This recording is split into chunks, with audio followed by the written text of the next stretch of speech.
Hello, everybody, and welcome to.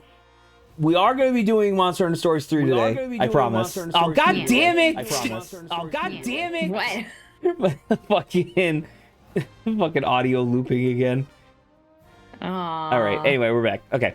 So before we do Monster Hunter Stories 3, I have been playing Monster Hunter Stories 3 like all day yesterday when I wasn't working. We'll be playing it today. We'll most likely be playing it tomorrow. I don't think we're going to do a full playthrough because the game is a lot more grindy. Not in a bad way, but like, you know how when we were playing the game, when we were playing 2, you could just go into a monster den and find like rainbow eggs like immediately. Yeah. Now, in order to start finding rainbow eggs at a regular interval, you have to like actually fix the local ecology first. And that takes like a solid like hour and a half. So rather than me just kind of like circling the map over and over, like fixing the environment, my figure is that we'll probably do today and tomorrow, chilling out, hanging out like we wanted to. And then like some point down the line, we'll do another like Monster Hunter Stories 3 where it's just like, hey, here's all the changes that have been made. Like here's all the progress that I made and stuff. But in the meantime, we could finish. So instead of like switching over to this 100%, next week we could probably do like Paranormal Site or Monster Hunter Stories 2. Right? Oh, okay. Yeah. I mean, it's kind of good then. You got a little bit of an early feel of the game. Yeah, because the demo was really fun. I really liked all the changes, and you'll be seeing those obviously in today's stream. But it's just after playing it for like 9 hours yesterday or whatever, I barely made it into chapter 2. And I was like, damn. And like none of it felt like a slog. I was just like, damn. All right. So, but with that being said, people will obviously notice that this is not Monster Hunter Stories 3 on the screen right now. We're actually going to start today's stream with a quiz. Saba. Apparently. Saba, I have. Fail. Well, listen. There is no failure. It's just whether or not we have fun. So, That's so what you're going to see here is that each slide is going to have 3 possible answers, of which answering more of them gives you more points, right? So like if you remember the species of the monster plus the nickname that we gave it in game, the odds are I'll remember the nickname, probably not the species. And the gimmick is just like the gimmick may be good. The gimmick is like interpretive. Like if you tell me like, oh, I remember it doing blah blah blah. As long as it's not completely out of left field, I'll give it to you. And the idea is that the number of correct like answers you give is squared, and that's how many points you get. So if you only get the nickname, that's 1 point. If you get the nickname plus something else, that's 4. And then if you get all 3, that's 9. Sure, Zach. With whatever point convention you want to go with, sure. We'll just sort of incentivize you to actually like put effort in. I mean, I always put effort into everything. She says this, but she fights back yawning. Anyway. All right. I try, but it's bad. We're gonna start here with this. Oh my god, Nargacuga. Okay, yay! That is correct. Nickname, and we're just gonna go with the base. Just the base, yeah, the base is fine. Yeah, so this is Olive. Okay. And you told me like it's like a shinobi ninja dude, I guess. Correct. Like he's like cool assassin guy. Correct. That's what he's supposed to be. He's supposed to be like a ninja monster. Congratulations, Saba. That's 9 points right off the bat. Now, yay. obviously, Nargacuga is probably my favorite. So well, and that's why I figured I'd start with them. So you'll see as we go, I chose monsters that were either relevant in your playthrough so far, had a name that you said you liked, or that I made a song out of. You know what I mean? That I like kept saying over and over. One that we had jokes about over and over. Monsters that are just straight up important to the series, like ones that you should just know in the future. That, you know, you saw them. Only one monster is one that you have never seen before, but I did talk about it a lot, especially with chat. So, oh, well, that's unfortunate. yeah, so you'll see when we get there. But anyway, question number 2. Who's this? Oh, well, I know it's banana. Okay, that is correct. Frick.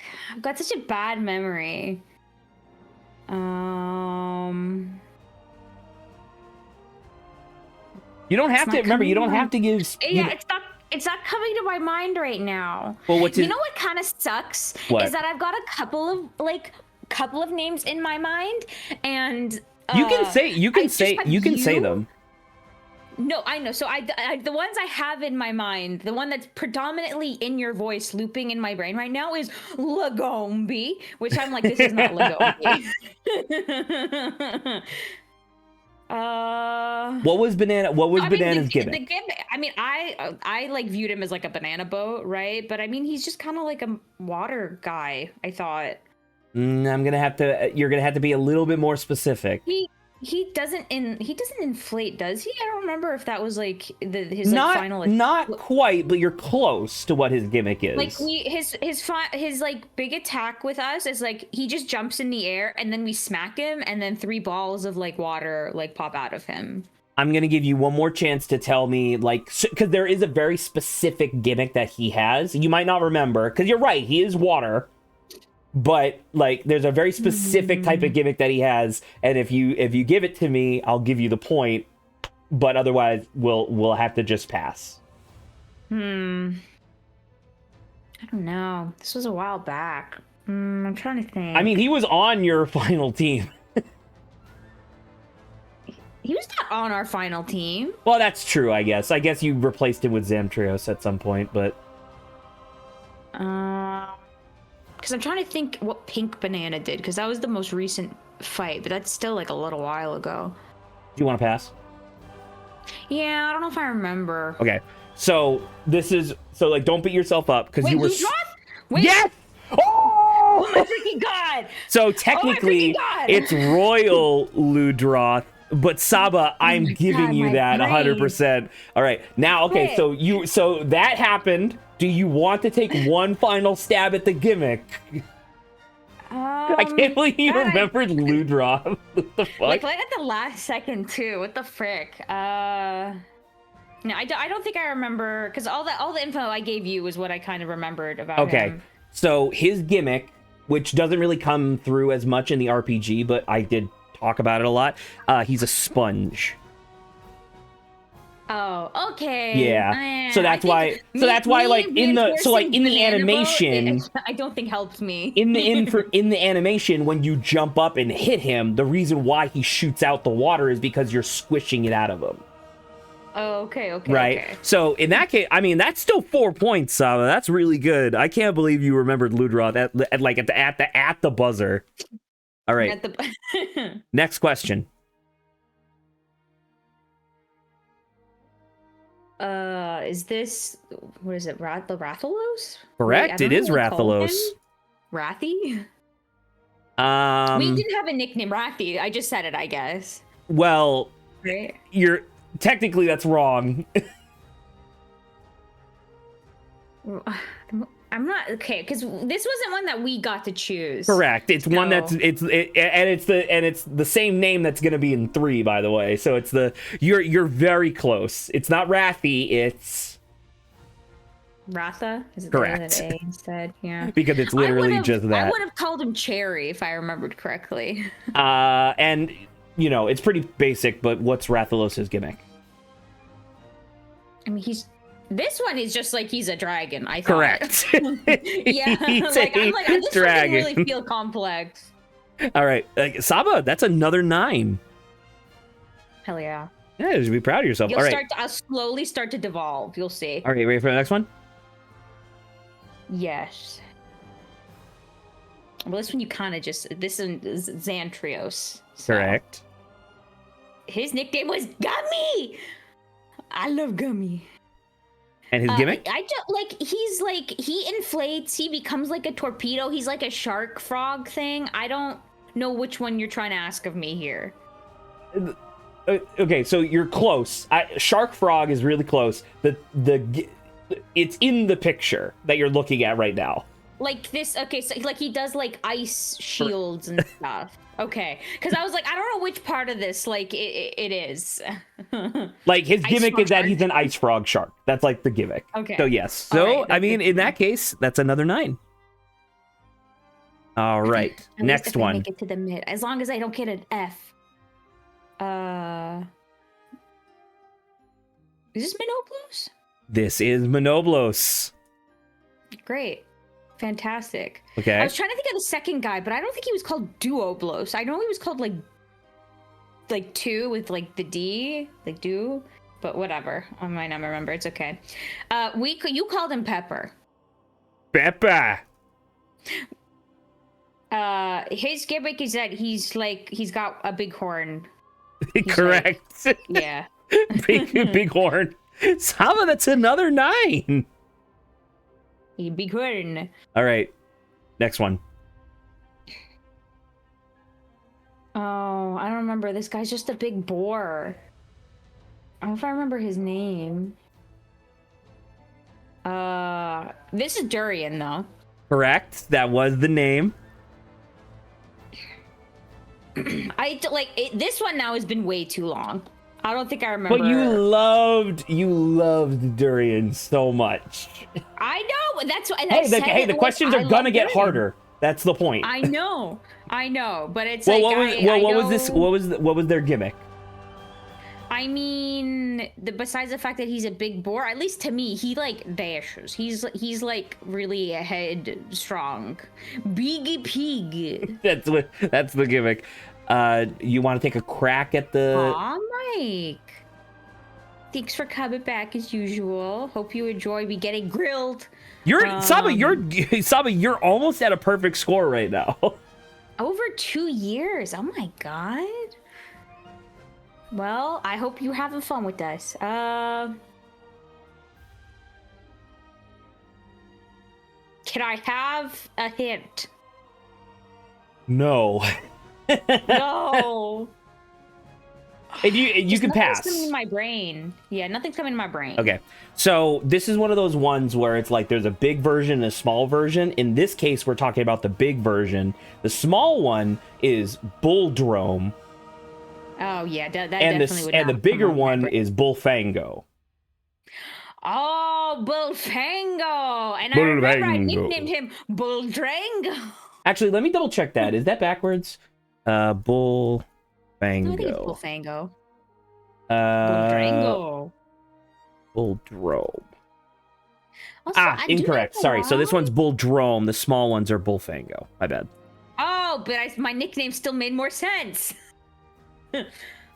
There you go. Okay, then Bulldrome I definitely did not remember. Right, but hey, that's still 4 points.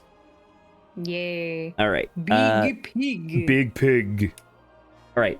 Next one. This is what I was just talking about. This is, I don't remember, like the do. So if it's Monoblos, then it's like duo something. I don't think I have like Duotros or something. You're close.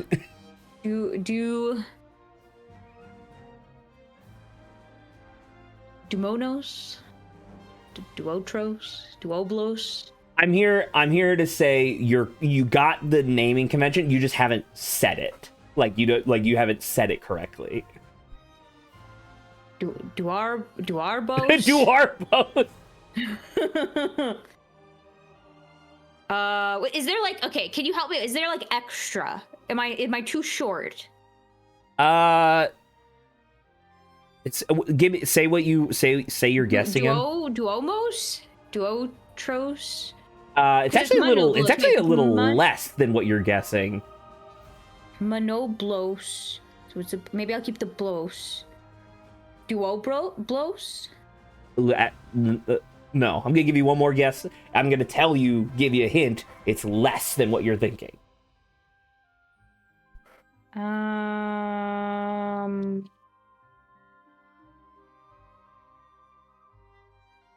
Is there, okay, maybe, well, okay. I think the closest thing, I think it's something just came to my brain. The closest thing that sounds like an actual word, even though it doesn't have duo in it, is Diablo. Diablo. Bobby, you're killing me. Come on. Oh, well, Monoblos has an ed. Maybe there's a Diablos? Yes. Oh my god. Okay. It is Diablos. Die as in two. Not do. Okay. Not do as in duo. Well, it's die as in Diablo, because Diablo also means devil. All right. So Diablos, that's one. Highly, extremely unlikely that you're gonna remember what I nicknamed him, since this is one of the ones that I picked up. I wanted to name him. Sure. Salt. Because of pepper. Yes. Unfortunately, that's not a produce. No, well, I mean pepper. I mean, it would have been funny, you know. I don't disagree. But do you want to take a crack at what I nicknamed him? We did go over it, but it was very brief. We never ended up using him. Brief. No, nothing's coming to mind. Also, like my mind went to cinnamon, and I'm like, cinnamon is way too freaking long of a word. Correct. If you want to pass, I'll just tell you. Yeah, I don't know if I remember this. Okay. It was it was walnut. Like it was in the recesses. So this has two horns. Well, so close. There is another thing that both it and Monoblos do, but Diablos is much more famous for doing. They dig underground and stuff. Correct. Yeah. So it's like Monoblos is the same thing, but Diablos is like literally just the tougher version. Like you can you can tell by this is the most modern render I have of Monoblos, whereas this is the most modern render of Diablos. You can tell which one's more famous. yeah. Huh. All right, ready for the next one? Yeah. Oh wait, sorry. I guess that was 4, right? Because you did Diablos and then the gimmick. I didn't get walnut. All right. Now, this one's technically a trick question. I can't. So, have some people referred to them as Palico? I don't know if I remember it for the Phalanx or whatever. Okay. I can't tell. So first off, I'm gonna tell you that Palico is the collective nickname for both of these. These are 2 different species. Is it okay? Well, I mean, I've never besides the one shopkeeper. So what is this like phalanx word I have in my head then? Hey, congratulations, Saba. That's one of the 2. Then is it species? Okay. The other one I don't know if I remember. I genuinely don't even know where in game I'm thinking about. Unless it's like right at the end. The other one that you encountered them a lot. You spent bottle caps to get special shit from them. That's a specific guy? It's a species. Oh god, I don't think I remember that. So it is the shopkeeper. I'm just like, I don't remember him ever talking, I guess, about himself. It must have been like the first time or whatever. Monster Hunter. I just want to make sure I'm not accidentally leading you down the wrong path. Give me 1 second.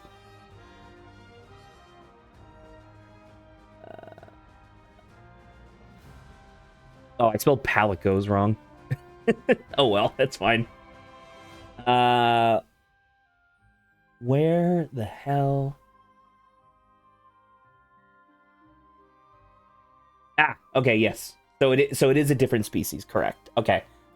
For all intents and purposes, if you can give me the general gimmick, I will give you the 9 points. Oh, Black Blood, hello. Welcome back. I'm taking a quiz.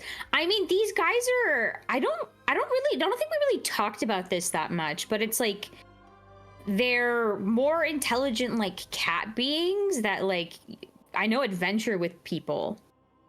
And some of them most of them talk, right? Yeah, the second guy's a shopkeeper. So the other one is, sorry, I literally just had it.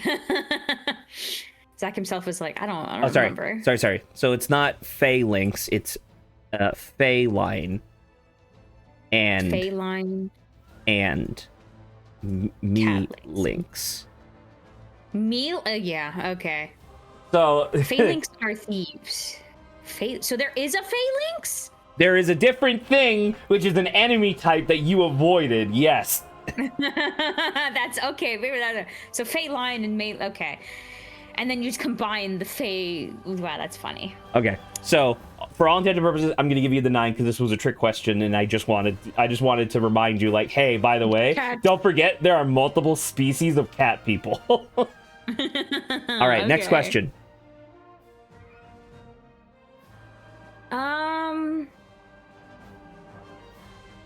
I have to like.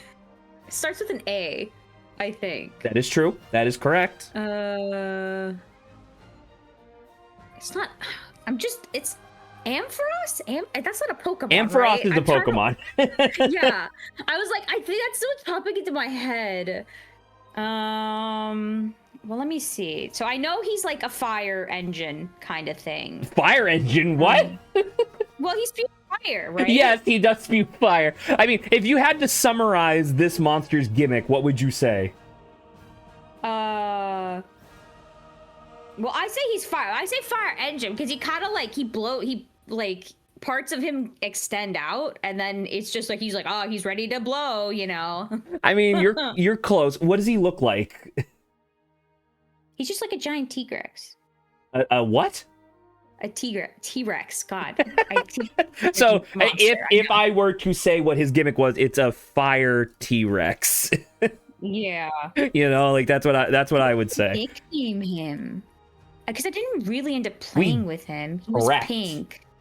But this is one of the ones that I included because this is an important monster to just kind of know because he's in every single Monster Hunter.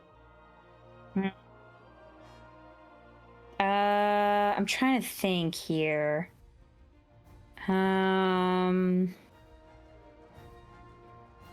Isn't a fire engine supposed to put out fires? That is true. I guess I was thinking like an engine, and then I just put fire in front of it.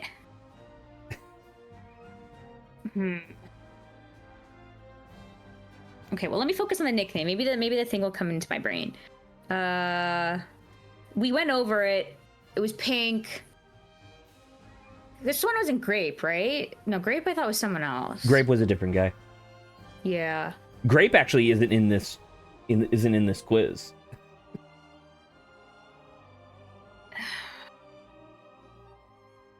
Beat? Actually, was that his name? So I had wrote down chili or whatever. I remember you doing chili. I think you're right. I think it actually was Beat. Or was it or actually no, hold on. It wasn't Beat. It was I remember what it was. Makes sense. Fuck.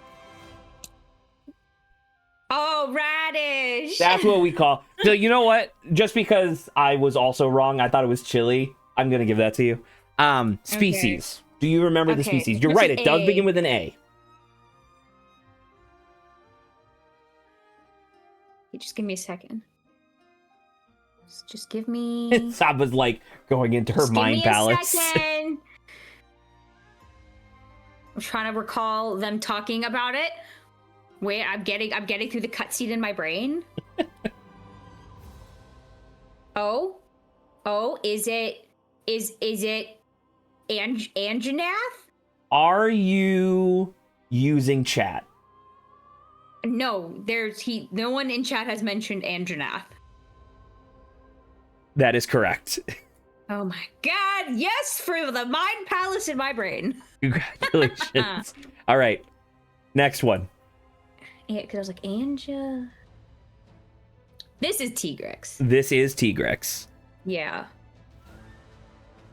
I'm not helping your cheat ingredient. Yay. So this one is a tiger. I think that's what the Tigrex. It's like a tiger T-Rex, right?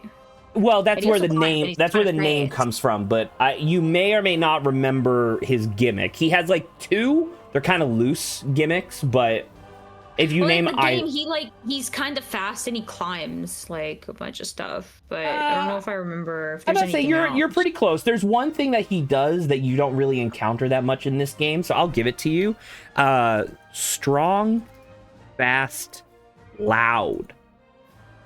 Oh, loud? Yeah. A big thing with Tigrex in the main Monster Hunter games is that he was one of the first monsters who just straight up fucking screams and it just stuns you for like a couple seconds, and then he runs over and beats the shit out of you. Loud. Okay, yeah. So I'll give that to you because you said strong and fast, essentially. Yeah. All right, and then this was one of the ones that I nicknamed. So yeah, I'm not. he was I'm on your trying to final team remember. because he was good. I know that I do. I don't know if I remember how many people I remember on my final team. Well, also because I didn't nickname him, it's probably not. No, and I think that's fair. But it does follow the same. Lemon? Yes, it was. It was Lemon. Was okay. Damn, so it's another 9. All right, on to the next one. Ooh. Oop. Did I break something? There we go. This is Mookie Pookie? Pukey something? Pukey Ookie?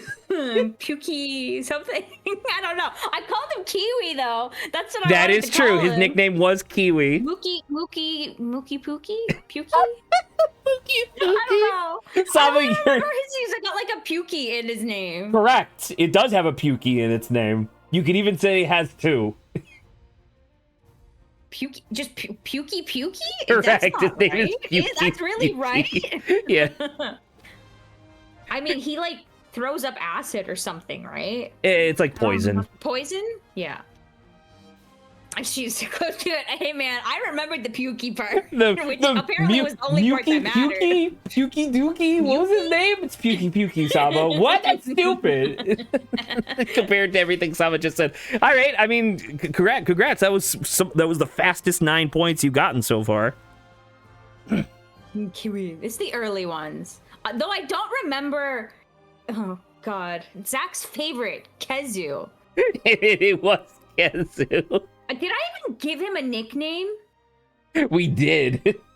We did? Oh, Yes. Jesus. It was one that I named him, and it technically follows our thing, but not really.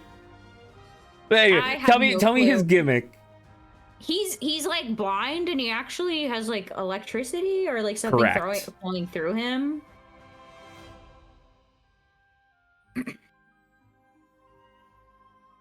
There you You go. know what came into my brain? What? I was like Agar. As a Agar? nickname. Yeah, that's definitely not what you did. What's that? I don't know what agar is.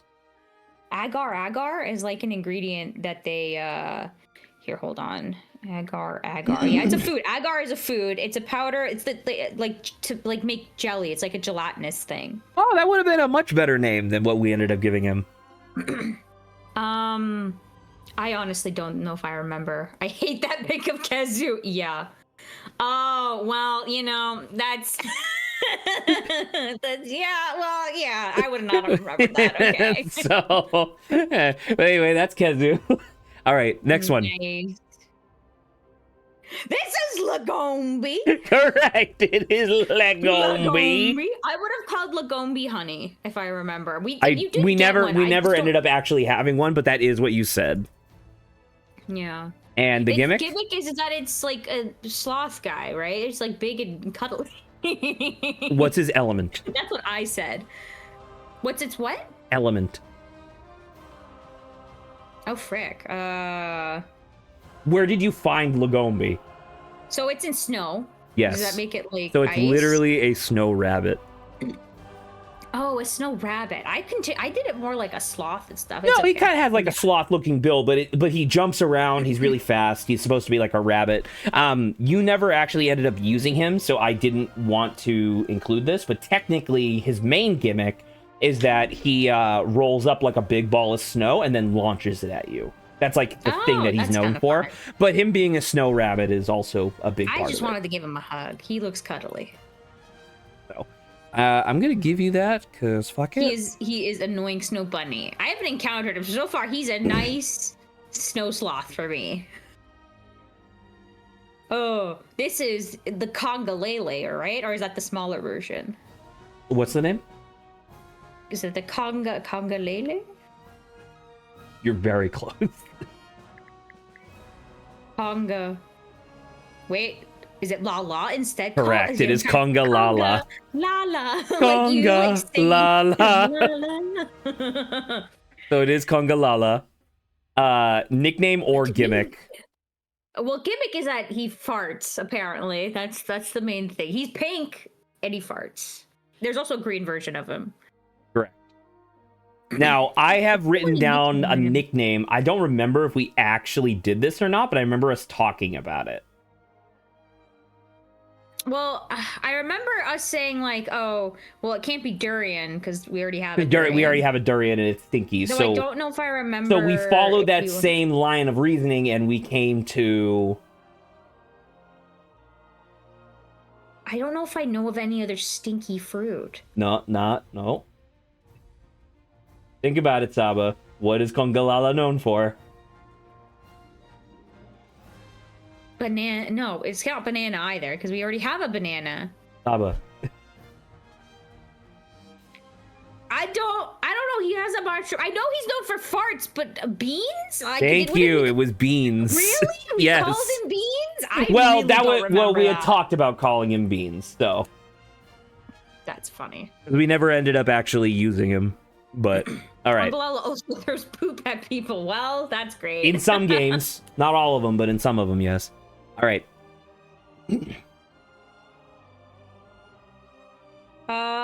This is the last guy that in the story that you played, this is the current bad guy, right? Now, I said his name a lot, and I did tell you about him, and it technically was recent. Hold on, now, I think I had it at the beginning of my literally at the start of this. I think it popped up in my brain.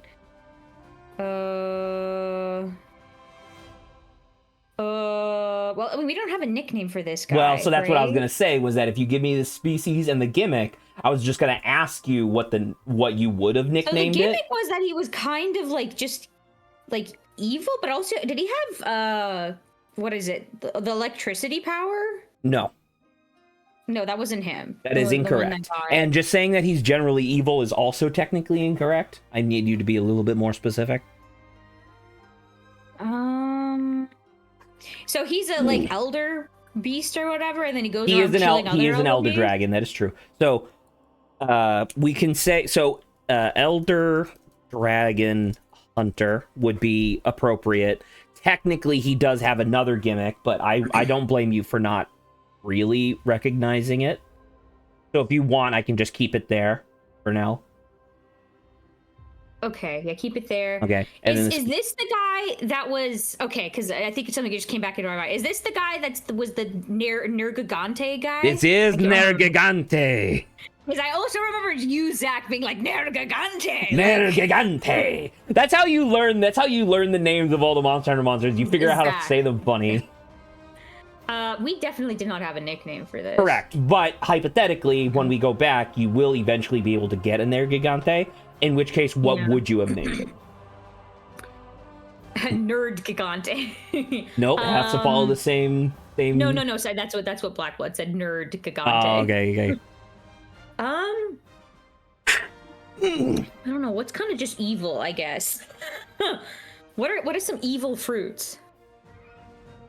We couldn't have named them pineapple. I was thinking pineapple. Well, this is what I had to like think on it a little bit. Yeah, that's what I'm asking you to do right now. Well, let me look up. As long as you give me a half decent answer, you get it.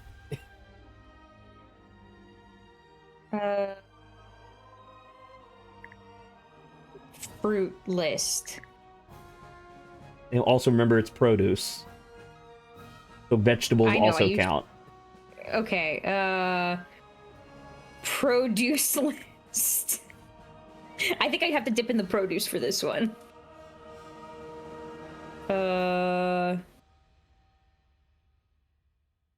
Is that 6 letters? 1, 2, 3, 4, 5. Oh, that's 7. Frick! I guess we didn't use...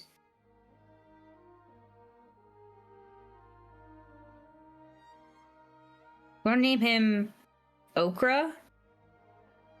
Sure. What's that? Like that? No, with a K, R-A. Huh? Okra. Like that. Yeah. Is that a vegetable? Yeah, okra. It's one that I dislike eating. Oh, okay. Because I'm familiar with ochre, which is like a color, like orange. No. Okra is a veggie. So in that case, I'm gonna say I think that's fair. I think this is great. I will tell you what the like actual quote unquote gimmick is. It's spikes. His whole thing Sure, is that each individual part of his body, from his arms to his legs to his wings to his back to his tail to his head, they all grow spikes at an extremely fast rate. And when his entire body is covered in spikes, he then fucking shatters all of them and deals fuck tons of damage to everything around him. Cactus fruit, dragon fruit, or jackfruit. Hey man, those are really good. We have a six letter limit. That's the only thing. It has to be 6 or less. I would love jackfruit, but we can't do that. Yeah, jackfruit would have been great. Saba. Or pineapple, like I said. Saba, you have only missed 1, 2, 3, 4 like questions so far in terms of like not getting them perfect. Everything else has been perfect. I am going. This is a trick question again. This is a monster that you have never actually encountered, but you've heard a lot about it from me mostly, obviously. But I don't, brother. I don't even remember you showing me this photo. You physically saw him in the demo of Monster Hunter Stories 3. Oh, well, I haven't even played that yet. I know, but you watched me play it a little bit. I know I didn't. I don't think I ever watched you play the third one. I thought you did. I thought I showed. Unless you were No, I don't believe. I don't. Unless like I was playing something at the same time, so I wasn't actually watching your thing. Okay, well that's a you problem. I totally believe Black Blood that they did talk about him. I can't. He looks like an alligator zombie, to be honest, or crocodile zombie. Now, obviously, all 3 of these have definitive answers. The only one that you might be able to get, potentially, would be the nickname, because there is a definitive, fitting our criteria. There's only one thing I would have let us name this guy. What? Like, I have no clue. Like P? Like P is in my brain. What does he look like?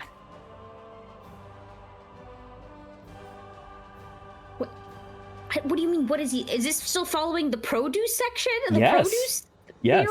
Oh. What does he look like from a produce aisle? Cucumber? Close. Very close. Zucchini? Saba. Zach, I do not know. Closest I got was cucumber. Yes. Carrot? No. I can't think of anything else that's similar. Broccoli? Are you fucking stupid? Apparently, because this is nowhere anywhere nearby pickle. That's really fun. But pickles are just cucumbers, Zach. Yeah, that's why. But you have to brine them. That's why I said you're close. Yeah, I feel like I deserve a half point for that. No, you don't. You get no point for that. Pickles are like pickles are pickled cucumbers. That's why I was like, oh, you're close, and you were like zucchini. Okay, brother. I think of like the original before, because brining is a process. Okay. All right. Take a wild guess as to his gimmick. It looks like he like spews like toxic stuff, I guess. That is unfortunately untrue. Really? Does he have like, what is it? Chainsaw teeth? I mean, he does have a fuck ton of teeth, which helps with his actual gimmick. Okay, he just looks like he's faced potentially. Well, no, does he not actually look like he's? No, well, I mean, technically, Ludroth. Okay, I can't. He's got a tail as well. Does this guy swim? I think he could. That's not really what he's known for, but he could. All I can think of is him maybe hitting people with his tail, and then like, he's just hungry. So, what the frick? What a gimmick. So I guess that would be more accurate, is to say that he's starving. The whole point of this guy, the whole gimmick, is that he's an elder dragon, but he is so overwhelmingly violent and devastating that there are very few monsters that can ever survive an attack from him.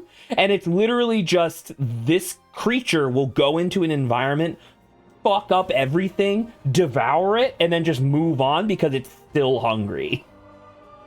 I kind of remember you talking about that, though I don't So have anything do you want to take one guess, at least, as to his species?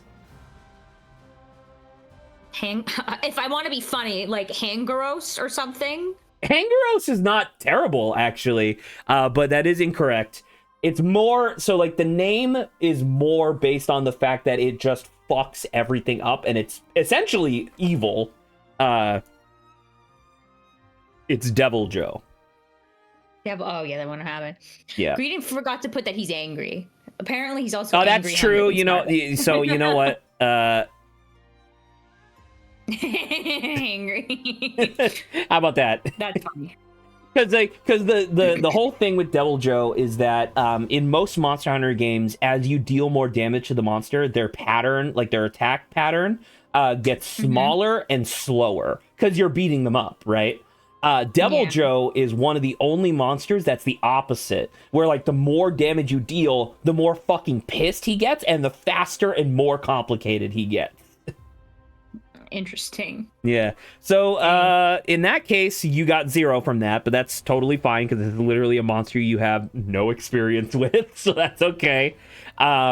Saba, I don't know if you're aware of this. You did fucking fantastic on this quiz. Yay! Obviously, people will say that I gave you probably too much help in some places. I disagree, because I think you, like, on most of these, I did not have to help you at all. You were just like, oh, it's this, oh, it's this, oh, it's this, and then you just got them.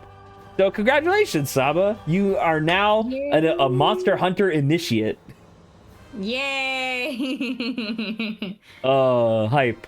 Okay. Man. I was thinking you were gonna put like Mitsuzune or something, because at least that's like most recent. But correct, but I didn't. I like Mitsuzune. I mean, well, there was that, and then there was Legalina or whatever. What is it called? That I don't remember. Though, if you would have pulled out who we originally put for, I think it was either Pete. Was it Peach? The fire chicken. I was like, I would not have remembered.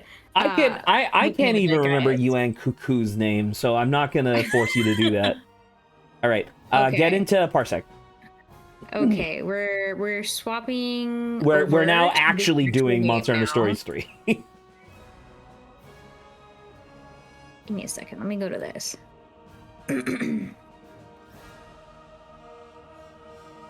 So this is gonna be Zach's playthrough. Yes, I'm gonna be on control.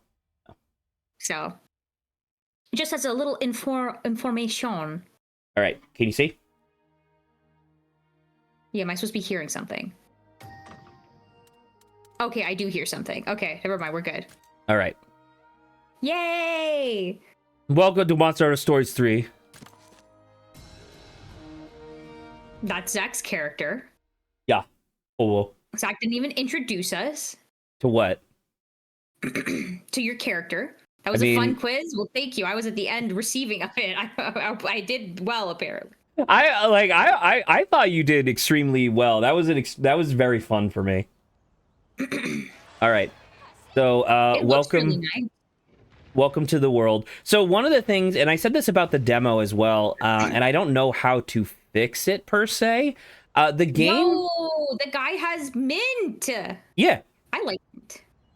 So I'll give you a summary of like what's happened up to this point, because obviously this is not the very beginning.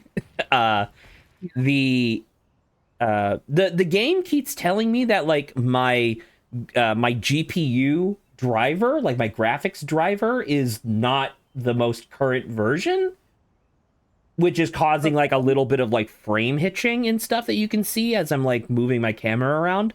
But then I'm like, okay, so then I go and I look it up, and it's like, no, it's definitely it's the most up to date driver version. Maybe they have something we don't have. I had no clue. Like maybe I have no idea. My least favorite dragon. I mean, it is just kind of like your basic dragon, but it looks cool. Who? Rathalos? Yeah, but Black Blood said it's their least favorite dragon. Well, I mean, and while I do agree with that in the modern context, like Rathalos is really boring comparatively. You do have to remember that, like in Monster Hunter 1, Rathalos, like you had to start somewhere, right? Yeah, it's a good starting point. Like it's still a very cool looking. Yeah, I think it still definitely looks like something from Monster Hunter.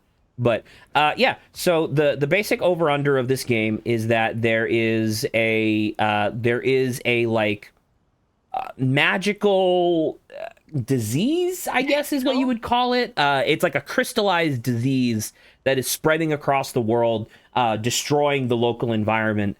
It is coming from both the north and the south of the kingdom that we're currently in right now. But it's fucking up the south a lot worse than it's fucking up the north as of right now.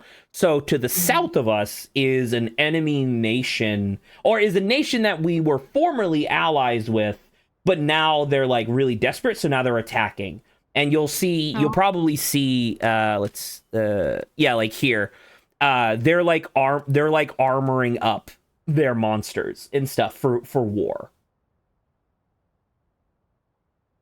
I have a hate for Rathalos and Rathian just because of the steal the egg mission. I mean, that's... I don't know what that means, but there was a mission subtype in the main series where you have to find a monster nest, take an egg, and then bring it back to a camp. I'm assuming they're talking about the one from World, because there's one in World where you have to take a rare Rathalos/Rathian egg from the top of this big fucking tree and then make it all the way down without dropping the egg. But at the same time, you can't run and you can only dodge roll. Oh, dang. And if the monster hits you once, it breaks the egg. No, wow, they be killing themselves. All right. It's also in... Oh. So let me see. Let's see. Yeah. So I have a couple things that I have set up so far in terms of like, you can see I've been spending a lot of time on my bingo board. Wow. Oh yeah. Oh, I totally forgot, but Toby Kadachi, that was a name too. Toby Kadachi, correct. And then you can see my Fulgurous, it's not Fulgur Anjanath, but it is an Anjanath with some lightning, which is fun. So cool. Yeah, actually, you know what? I think I could do a thing real quick.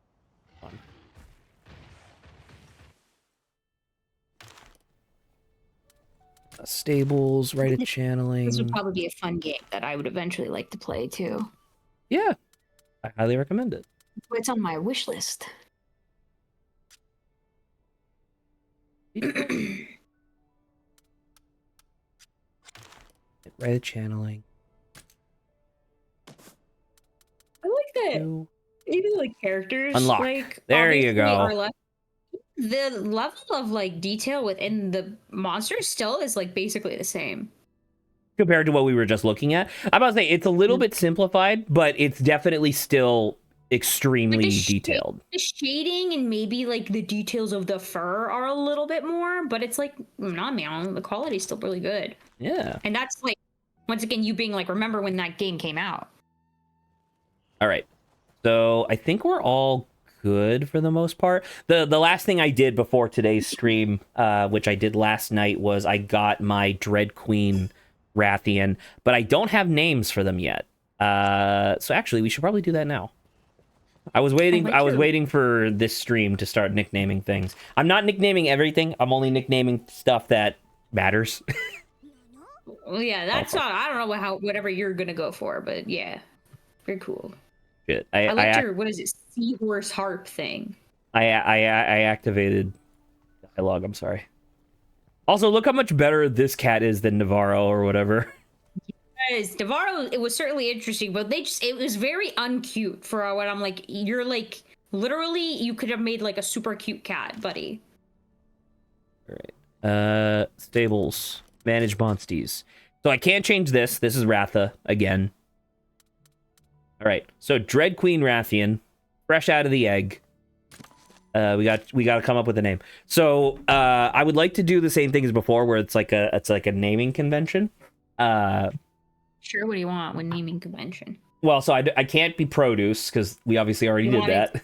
Stones. I was thinking stones or stones and minerals, right? So like in this case, it would be like, I don't know. How long can you go? 20? Yeah. Frick, that's pretty sick. So we can pretty much name them whatever. Just like jade. Or hold on, green and purple gems. List, because I freaking need a name.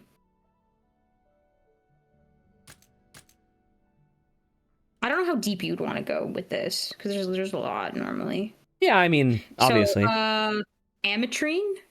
That looks pretty much like the color of this. How do you spell it? A-M-E and then trine, or T-R-I-N-E. Ametrine. Yeah. I'm okay with that. Oh, there you go. So we have ametrine and feldspar. Sure. Here, let me, and just so I can like be like, yo, look, this is legit. You posting a picture of ametrine? I'll post a picture of ametrine for you. This is what popped up. Oh, I need to go on air. Yes.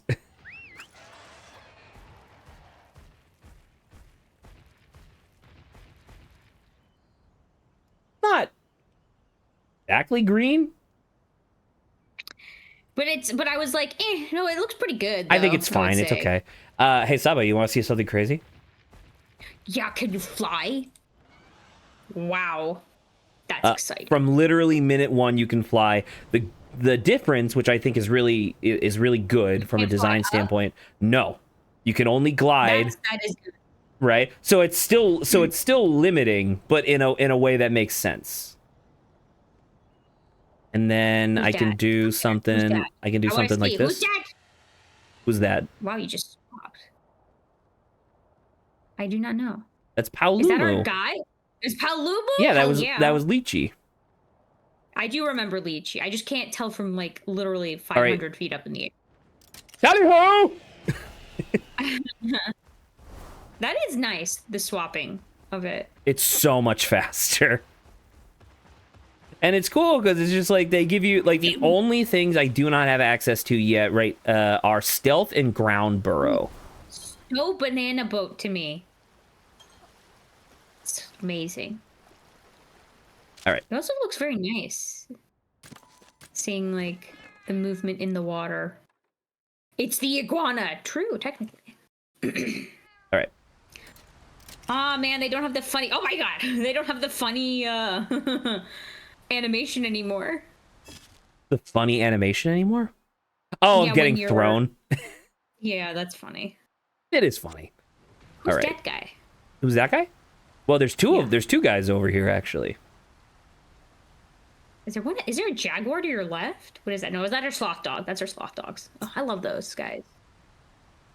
All right, so I'm looking at it and I'm like, because this is a new area, so it's gonna be just exploring today, essentially. So I mean, I can go up here.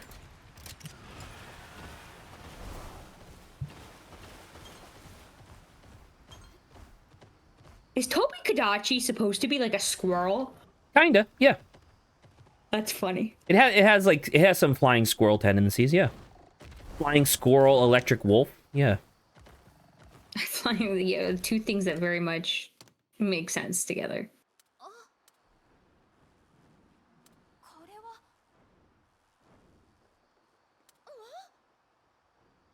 Trees.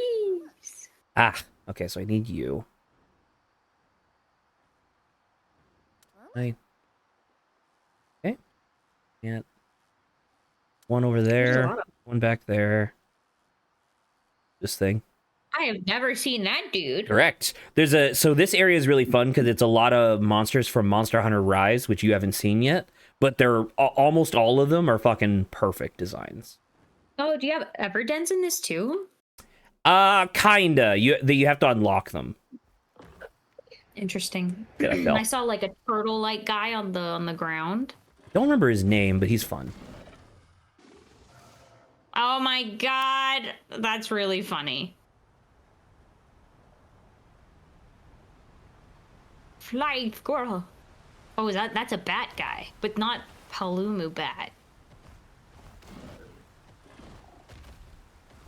The movement definitely feels more fun. It makes so much more sense because it's just like, yeah, these monsters can just do this. I promise you. Who are you? Hey, Anjanath. Oh, oh my god, that's a Devil Joe! Wow, we were just talking about Holy him. fuck! That's Gorgolm. Jesus, I can't believe there's just a fucking devil. That's definitely going on my final team. Holy shit. So is it the same of like, so there's monster dens around? Or is it like... Yeah, you can see them on the map. Okay. Feel like I'll go and run it out. Blend in pretty well. Yeah. Go for the pickle. So I will eventually get a pickle. The problem is that as of right now, it would definitely murder me. All right, let's get out of here. So the difference between what we're doing now and what we would have done in the previous one is that you have to like repair the local environment before you start getting good monsters. So at first, you're just picking up any egg you could possibly find. Is Zach strong enough to fight the pickle right now? No, God, no. Jesus. I can't even fight a feral Brachydios yet. Like Devil Joe would kill me in 2 seconds.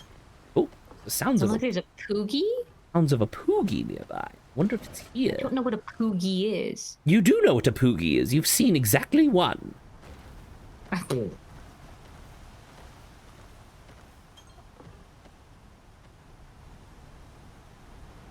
Hello.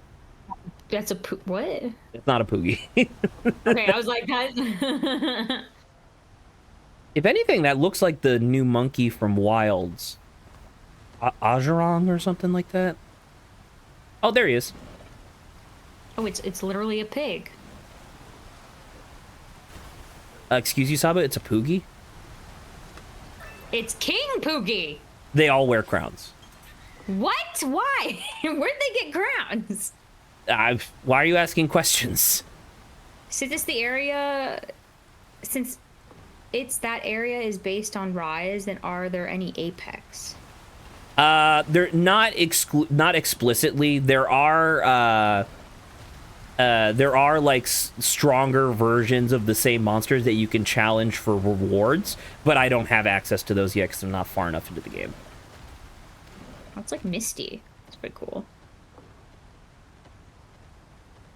Like the octopus guy and oh, actually, you know what? That's actually a really great question because what's his face? Ray Dow is in this game. I do know that.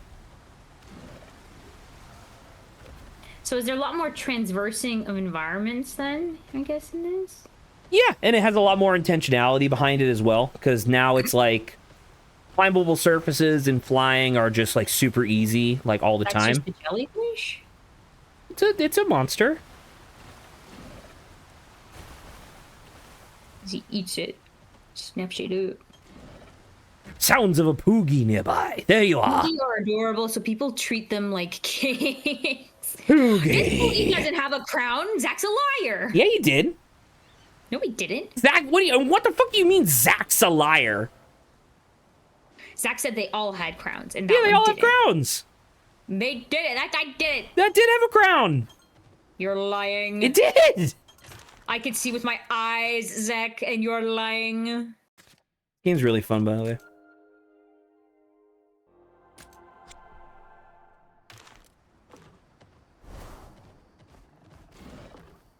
gotta go look up.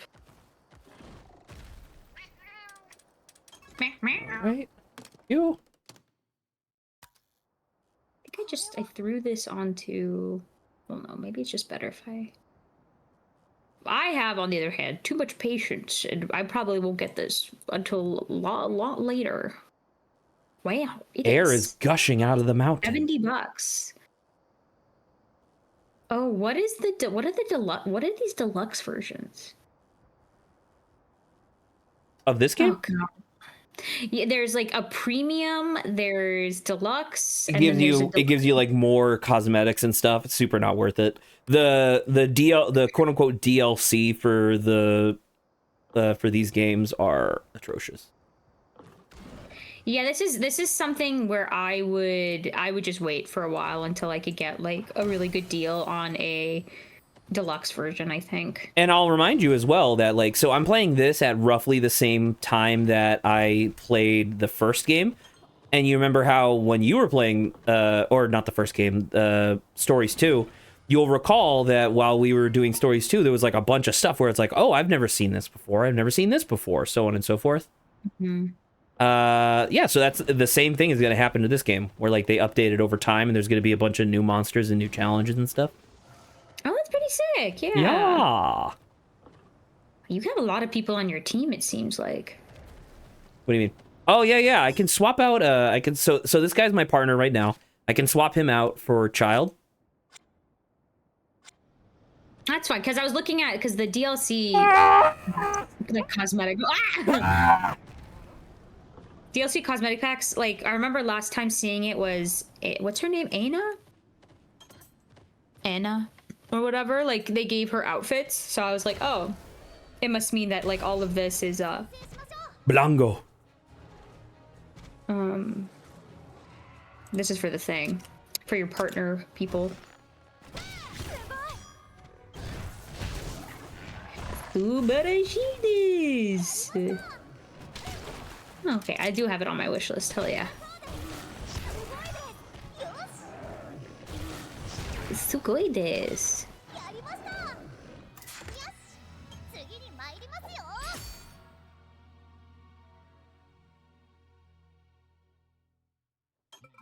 Oh, I've gone deaf. My ear stopped working? Hi, Kezu. So, is this a thing where, is it similar if you can, like, I would say it may not be called paintball, but can you paintball them into, like, creating their own dens? Yeah. Okay, see? You know what that means, right? That means you're not actually killing them. That makes this game a Dokezu. Wow. Zach's favorite. A new monster!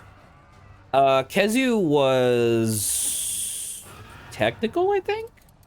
Do a Burning Fang against you. I'm so happy. It like just outright tells you. Or like the way it's set up, it's just so nice.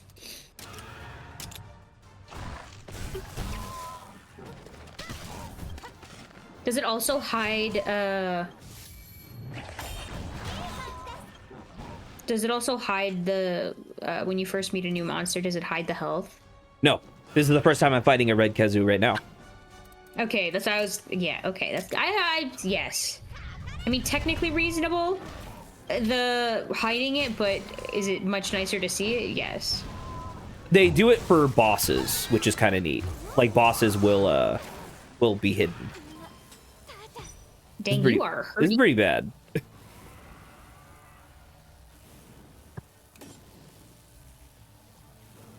Fuck it. Are you sure you're gonna make it?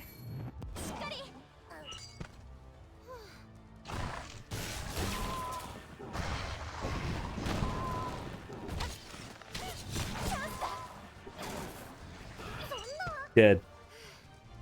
Dead twice. Yeah, don't worry. Don't worry about it. We're fine.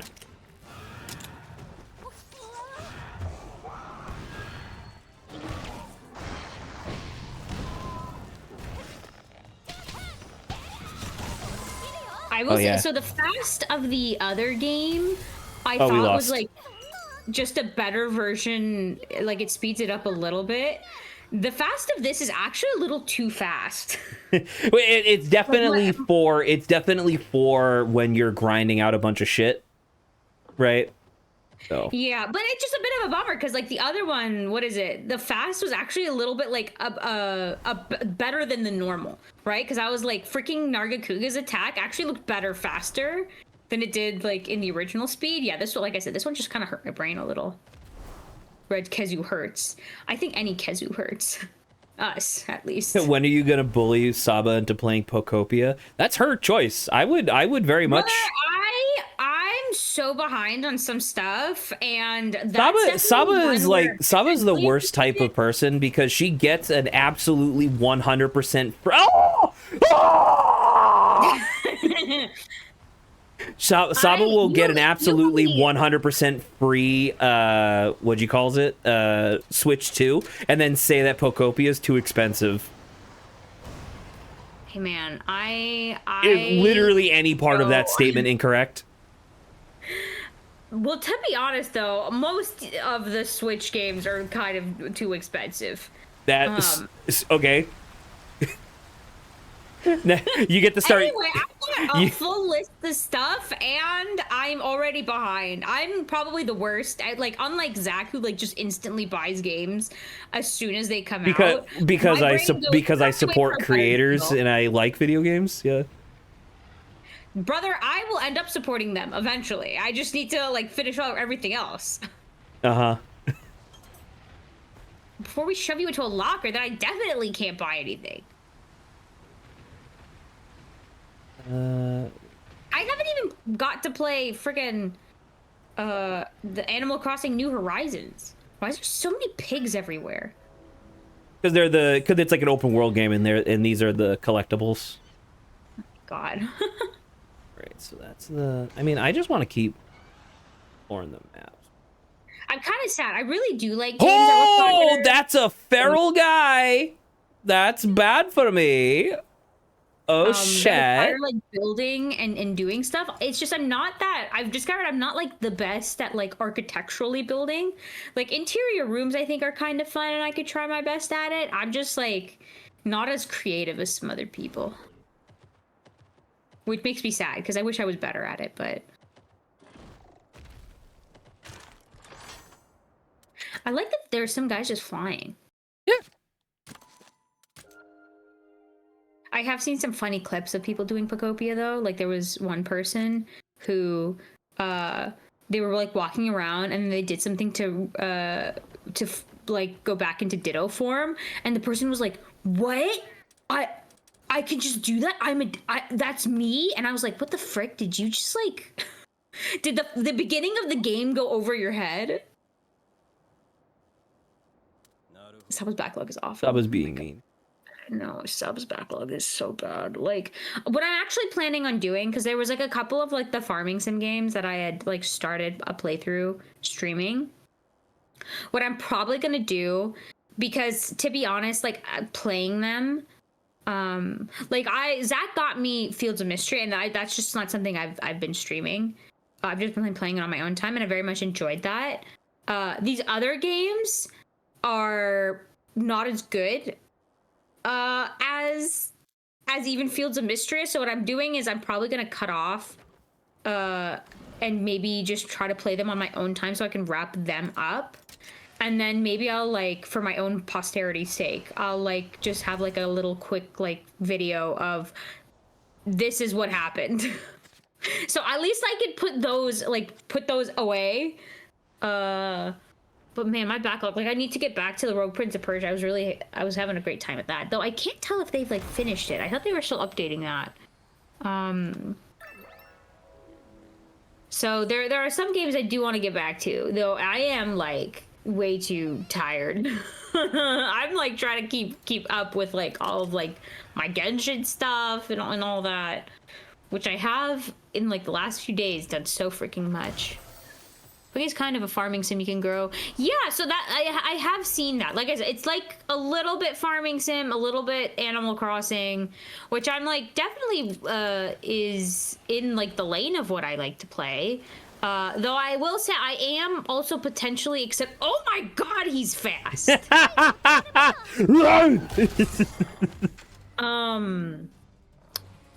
What is it? I am potentially excited for the new Pokemon. I know based off of what like Grant was saying, and I think I don't know if you played any of A to Z, but I heard like that was fun too, though it doesn't like obviously visually we're still lacking a bit. But I think if I were to, because I want to also finish Mario Odyssey. It's been a hot second since I've been able to even play Mario Odyssey too. But I would definitely like to probably get the winds and waves. I think I would probably do waves, though I need to know like if they're doing like which they normally do, like certain Pokemon goes to like certain places. I will say I'm very disappointed because I did see another person video where she's like, I'm totally a horse girl, which I also am, and she's like, there are 0 horse Pokemon in Pokopia, and I'm like, what the frick, man? I thought Mudsdale was in there. I don't think so. Apparently, based off at least what that person was saying, nah. How dare they not have my favorite Pokemon? Bonita. Ponyta! Which I don't like. I like both Rapidash and Ponyta, but I don't know. I guess I just say Ponyta.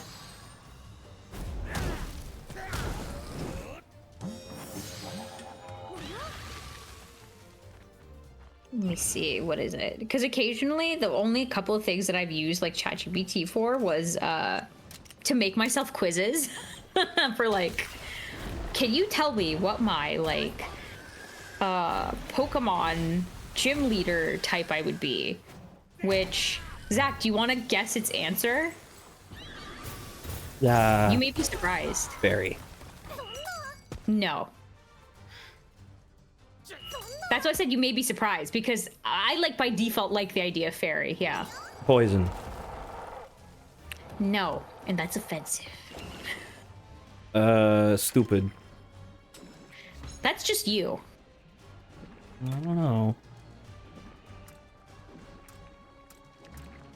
I don't know, man. What do you mean? What? There's only so many. It's let me Yeah, tell do you want me to say all fucking 14? What do you want from me, woman? I'm sorry. Is there like 0 lack of association to you? I guess that things that I could be. Like, do you think I would be a bug type gym leader? Yeah. Man, if anything, you're the one that's bugging.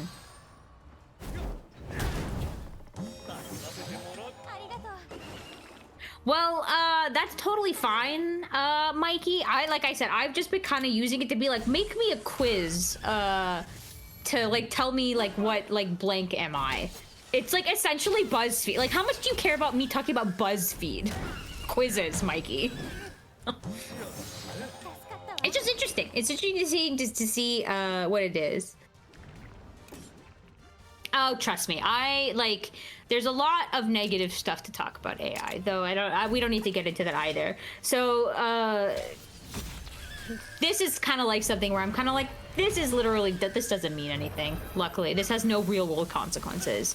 All the stuff that has real world consequences, that I'm like, man, I'm not happy about it.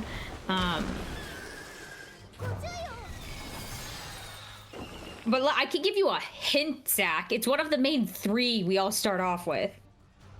Water. Incorrect. Grass.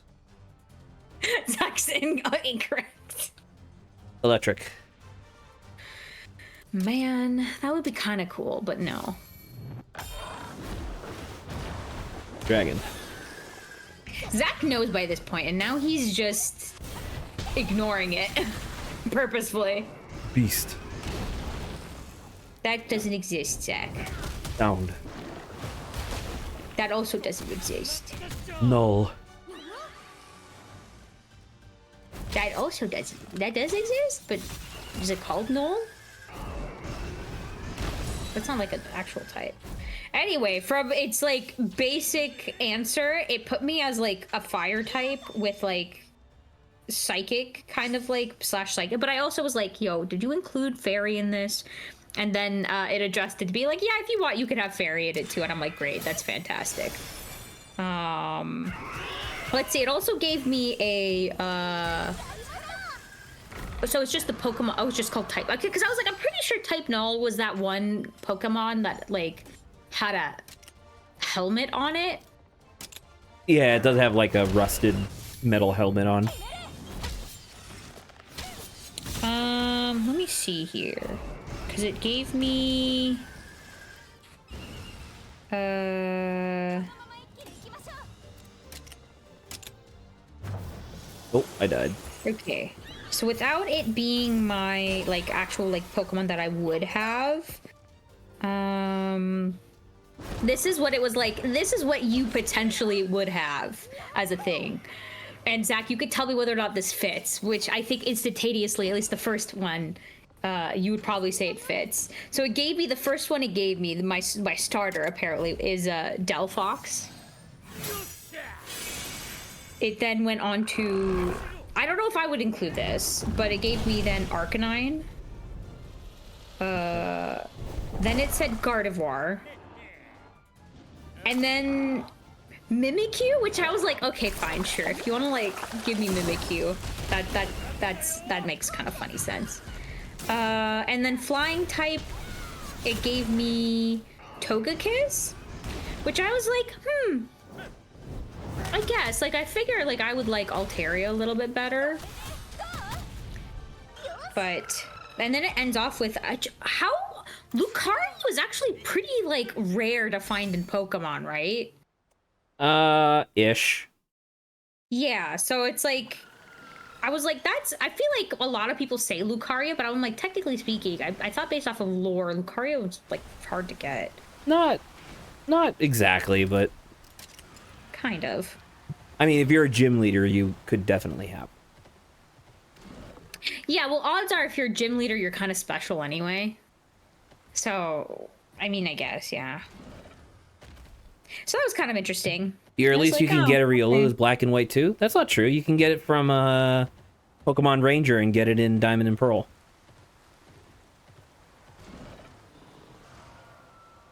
Anyway, so that was kind of interesting. It's interesting to see perspective, because I normally would like, I would be fairy type or whatever, and then it's like, based off of this menial quiz I created, you are the spicy type, even though you're weak to spice. Aren't you Persian? Why are you weak to spice? Actually, Persian food's not actually that. It's very flavorful in terms of like herbs and spices, but it's not actually spicy. We don't have that much spicy food. Oh, are you saying, Mikey, are you saying earliest as in, like, within game time, or are you talking about chronologically? Because if you're talking about in game time, yeah, that's like... Hello! Hello? Hello, Tunic. Or at least you can catch a Riolu. Okay, fair enough. We're in the new Monster Hunter game. Well, Zach is. I'm just talking about Pokemons. I missed the original topic. What were we talking about? Oh, sheep. That's suspicious. That's not a shoot. That's a. I don't know how to. Are there sheep in this game, or is this pig wearing sheep's clothing? There are things that have wool. Okay, because I was like, did they just steal its body? Let me...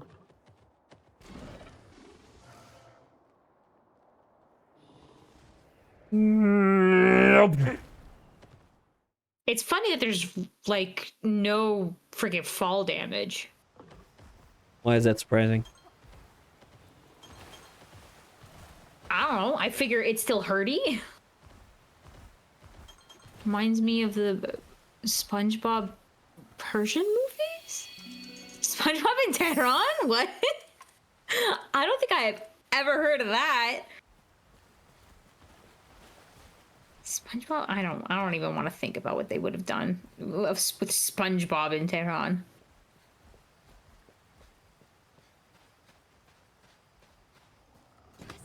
I haven't. Okay, man. Like, SpongeBob and Terron. Are you kidding me? By the way, Zach, have you seen the this is kind of a sweet, I'll go back to maybe what Mikey says when he respond, but did you see the new images for the Avatar stuff? No. You haven't? Nope. Zach, I'm like, they actually look really freaking good. I don't trust Not the it. Blue People Avatar. Not the Blue People Avatar. The visuals, essentially the visuals of the images that they have come out are what I imagine, where I actually imagine the characters to look like if they were a little bit older. Which is like pretty great. Now, could they screw up everything else? Sure, Zach, that's fine. Yeah, the odds are still there. But at least visually, it looks really good. You have to get up pretty early in the morning to trick me with something like this. Zach, do you want me to show you? It's whatever. Whatever you want to do. Okay, well, hold on. Someone's also posted something somewhere. Persian freaking. Persian detected. SpongeBob. That's funny. And there's an English. That's funny. I apparently will have to look at that later. Let me pull up.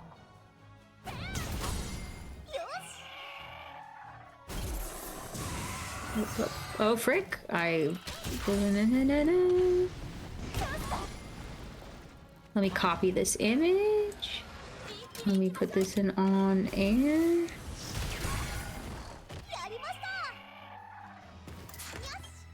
They actually look really good. I'm like very happily visually surprised.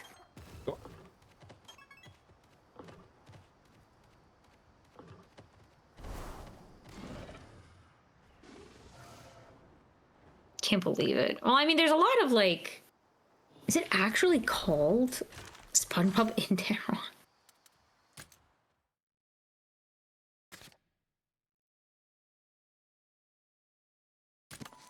This is not.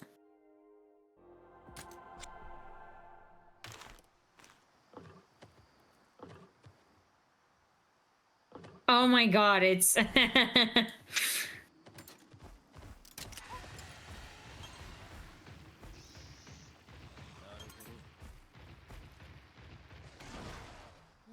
Wow. Where did you even find this?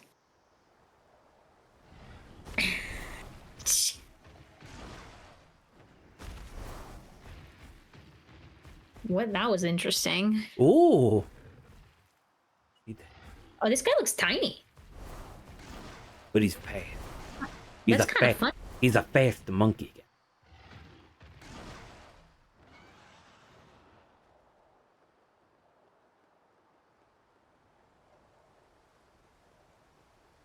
Okay, so technically speaking, is there like a narrative going on here?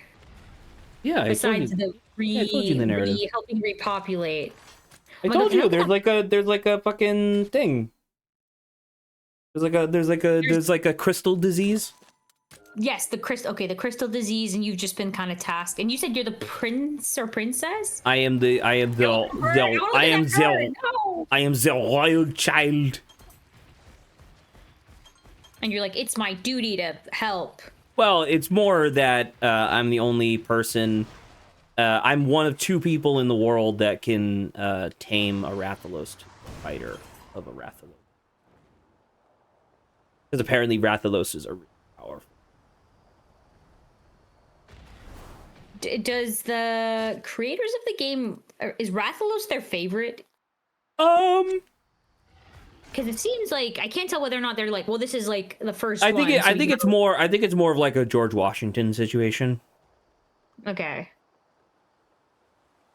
Also, so are the rare dens or just yellow versions of like the regular thing? That's and then there's diamond dens which have a higher likelihood of rainbow, and then there are crystal dens and then diamond dens which are white, which are the ones that have like the special none. Because I like the actual like crystal formations coming out of it, but it seemed like it's just like it's literally just yellow, the den. Or Ludroth. It's a pink banana. As Zach like falls onto it. Well, I was trying to go. Oh, maybe it's up here. Here? For sure.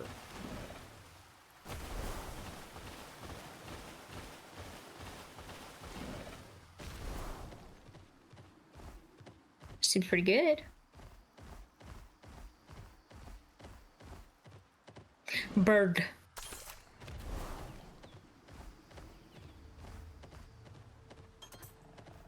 Well, I wonder if there's any interesting. If you were to get Zach so far based off of the minimal stuff you know, would you get winds or waves? I mean, I don't know. I don't know anything about them. Based off of the minimal that you know, initial Based on the minimal that I know, I don't know if I'm even interested in the games at all. Like, essentially for me, it's gonna be which ones what do the box legendaries look like, and then I'll just pick based on that. Okay, so like for Scarlet and Violet, it came down to the fact that one of the professors is hot and the other one's a woman. Okay, sound loud. Wow. That was basically just like future past to me when I was thinking about that. Yeah, but also sexy. No. Sexy hot. I just go based off of, because this is a hypothetical. I just like winds a little bit more than waves. But we'll see. Watch it somehow like screw me up being like, ha, Sava. The stuff that you actually like is in waves. That's what usually happens. We'll see. How the hell? I'm hoping it doesn't get screwed up, but you know, sometimes people, even though the world keeps telling them that they want them to stay on all fours, still just makes a guy, just like literally it's a dude, except it happens to be a lizard. It's a lizard dude. Lizard. A lot of. Hunter Zach. Professor Turo looks like he treat you right. Professor Sada looks like she bites in bed. I mean, you're having a laugh if you think you're gonna get Sada in bed in the first place. So I don't think you really have concerned with that. Ooh, I don't know. What does that mean? What?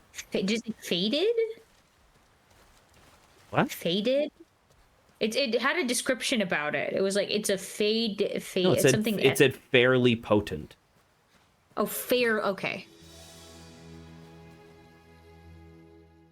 Anyway, I mean the idea. I don't know. Some of the gimmicks a little bit. I was like Scarlet and Violet was kind of funny, but at the same time, I was like, now you're talking about like this weird interdimensional time traveling kind of thing. I mean, to be fair, that has been a thing for a while. But yeah, I get what you're saying. For some of it, yeah, but it's like I don't know. It doesn't feel like I could, and maybe it's just because the future stuff is kind of like, I'm not really. I know. I don't like you have the no idea taste. of like cyber Pokemon. So the older stuff is definitely more. But some of it, even then, I was like, come on, what do you? Why does oh no, Iron Pineapple. No, why does this guy have a long neck? You know exactly what I'm talking about, hopefully, when I say that. The ancient Raikou, which also doesn't make any sense because that's not what the lore was supposed to be. Yes, I don't. That's the kind of stuff that I'm like, what the frick, man? I don't accept it. Something's not right here. You should return at night. Yeah, it's probably an invasive species at some point. Interesting. Professor Sada looks like she'd act like the Amazonian women from Futurama, Death by Snoo Snoo. I don't know. I mean, based on the very minimal that I know about the character in general, she seems like the type of person who just wouldn't shower. Oh my god. Like, ever. All right. So I think I explored... So I think that's the entire map, actually. So actually, I want to start here. I dislike it so much when, like, people kind of either throw out or just forget that like previous lore exists. Now, like, okay, like I'll be fair. Like some of the Pokemon lore is kind of dark and unnecessary. Like, sure, Driftbloom steals children. Now, how actively do you want to reference that fact in game? You probably don't want to reference it that much. But it's like you should never then like suddenly change Driftbloom's lore, in my opinion. But I mean, the Drifloon thing is also a little bit deeper than that, because it's not that all Drifloon kidnap children. It's that kids love playing with Drifloon because they're balloons, but there is like a sinister undertone of like, well, they could kidnap your kid, right? No, so it's like it's supposed to be the Pokemon equivalent of like finding razor blades and lollipops. Yeah, so that's the thing. It's like it's a lore that they created that was interesting, that I was like, I feel like has an actual basis for it. And it's like, okay, what's the basis for elongating Raiko's like neck? Well, I think the actual idea kind of, oh, what's this? I don't know who this is. Who's this person? What the fuck do you want? Because originally, legendaries were supposed to be unique. There was only supposed to be one of any legendary, essentially, for the most part. Yeah. So the idea, like the original lore of it being a Flareon, Jolteon, and Vaporeon that like died and then were resurrected by Ho-Oh as legendary beasts, that was fucking sick. And I still think that's really sick, and I think it's much better. But no, actually, it turns out that Raikou, Suicune, and Entei, there's just like a ton of them throughout history. They're just rare. So it's like the idea of Raikou, Suicune, and Entei all having like ancient dinosaur forms is like, nah. Okay, no, I guess. It feels like it ruins something for me. That I don't. Well, I mean, like I have the exact same opinion in regards to what you calls it, the Reggies. Because I love fucking I fucking love Regirock, Regice, Registeel, and then Regigigas makes sense because they all tie together in the context of the like Jewish golem and like the myth of the creation of the world and stuff like that. But then with the two new Reggies, Regieleki and Regidrago, it's supposed to be like, oh no, they actually always referred to the eras of mankind. The Ice Age, the Stone Age, the Iron Age, the Electric Age, and the Dragon Age, or Medieval Era, or something. And I'm like, no, fuck off. That's stupid. You should kill yourself. Yeah. Oh my God. Like, I don't know. I think, like, a lot of those things, I think, kind of baffle me. Because, you know, the ancient legendary beasts is, like, a totally different thing. But I've seen hundreds of like fan-made Reggie designs that blow Regieleki and Regidrago out of the fucking water, and it's crazy that the real ones, like the actual real ones, are kind of bad. Like, I don't understand. That's the thing. It's like, I don't know, or just like you can make things similar without making them like overlap or something. Like, I don't know. It's just, I hate the like changing of previously established lore, because it just feels like, okay, so you're discrediting and there's a lack of understanding of like how the original lore was made. Because I don't know, back in the day, sometimes it just feels like whenever you start off doing something, they put a lot of effort and time into thinking about it, and then people are just like, yeah, but we need to expand this, so we're just gonna like throw that away and like change it. Yeah. I'm like, oh, come on. You're telling me you're not smart enough to try to find a way to, like, parallel or adjacent include it. You just got to be like, I got to just change that.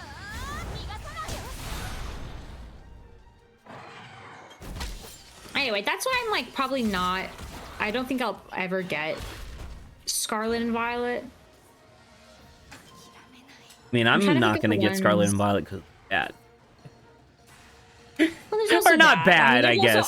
There's also all of like the other issues with them, but I'm like trying to think about it. Like, I ended off and I didn't even finish it, which I freaking should have bet I am. I'm just saying, Saba, join me in playing ROM hacks. They're a lot of fun. Well, made by people who actually give a shit. I literally have, what is it? Alpha Sapphire, I think.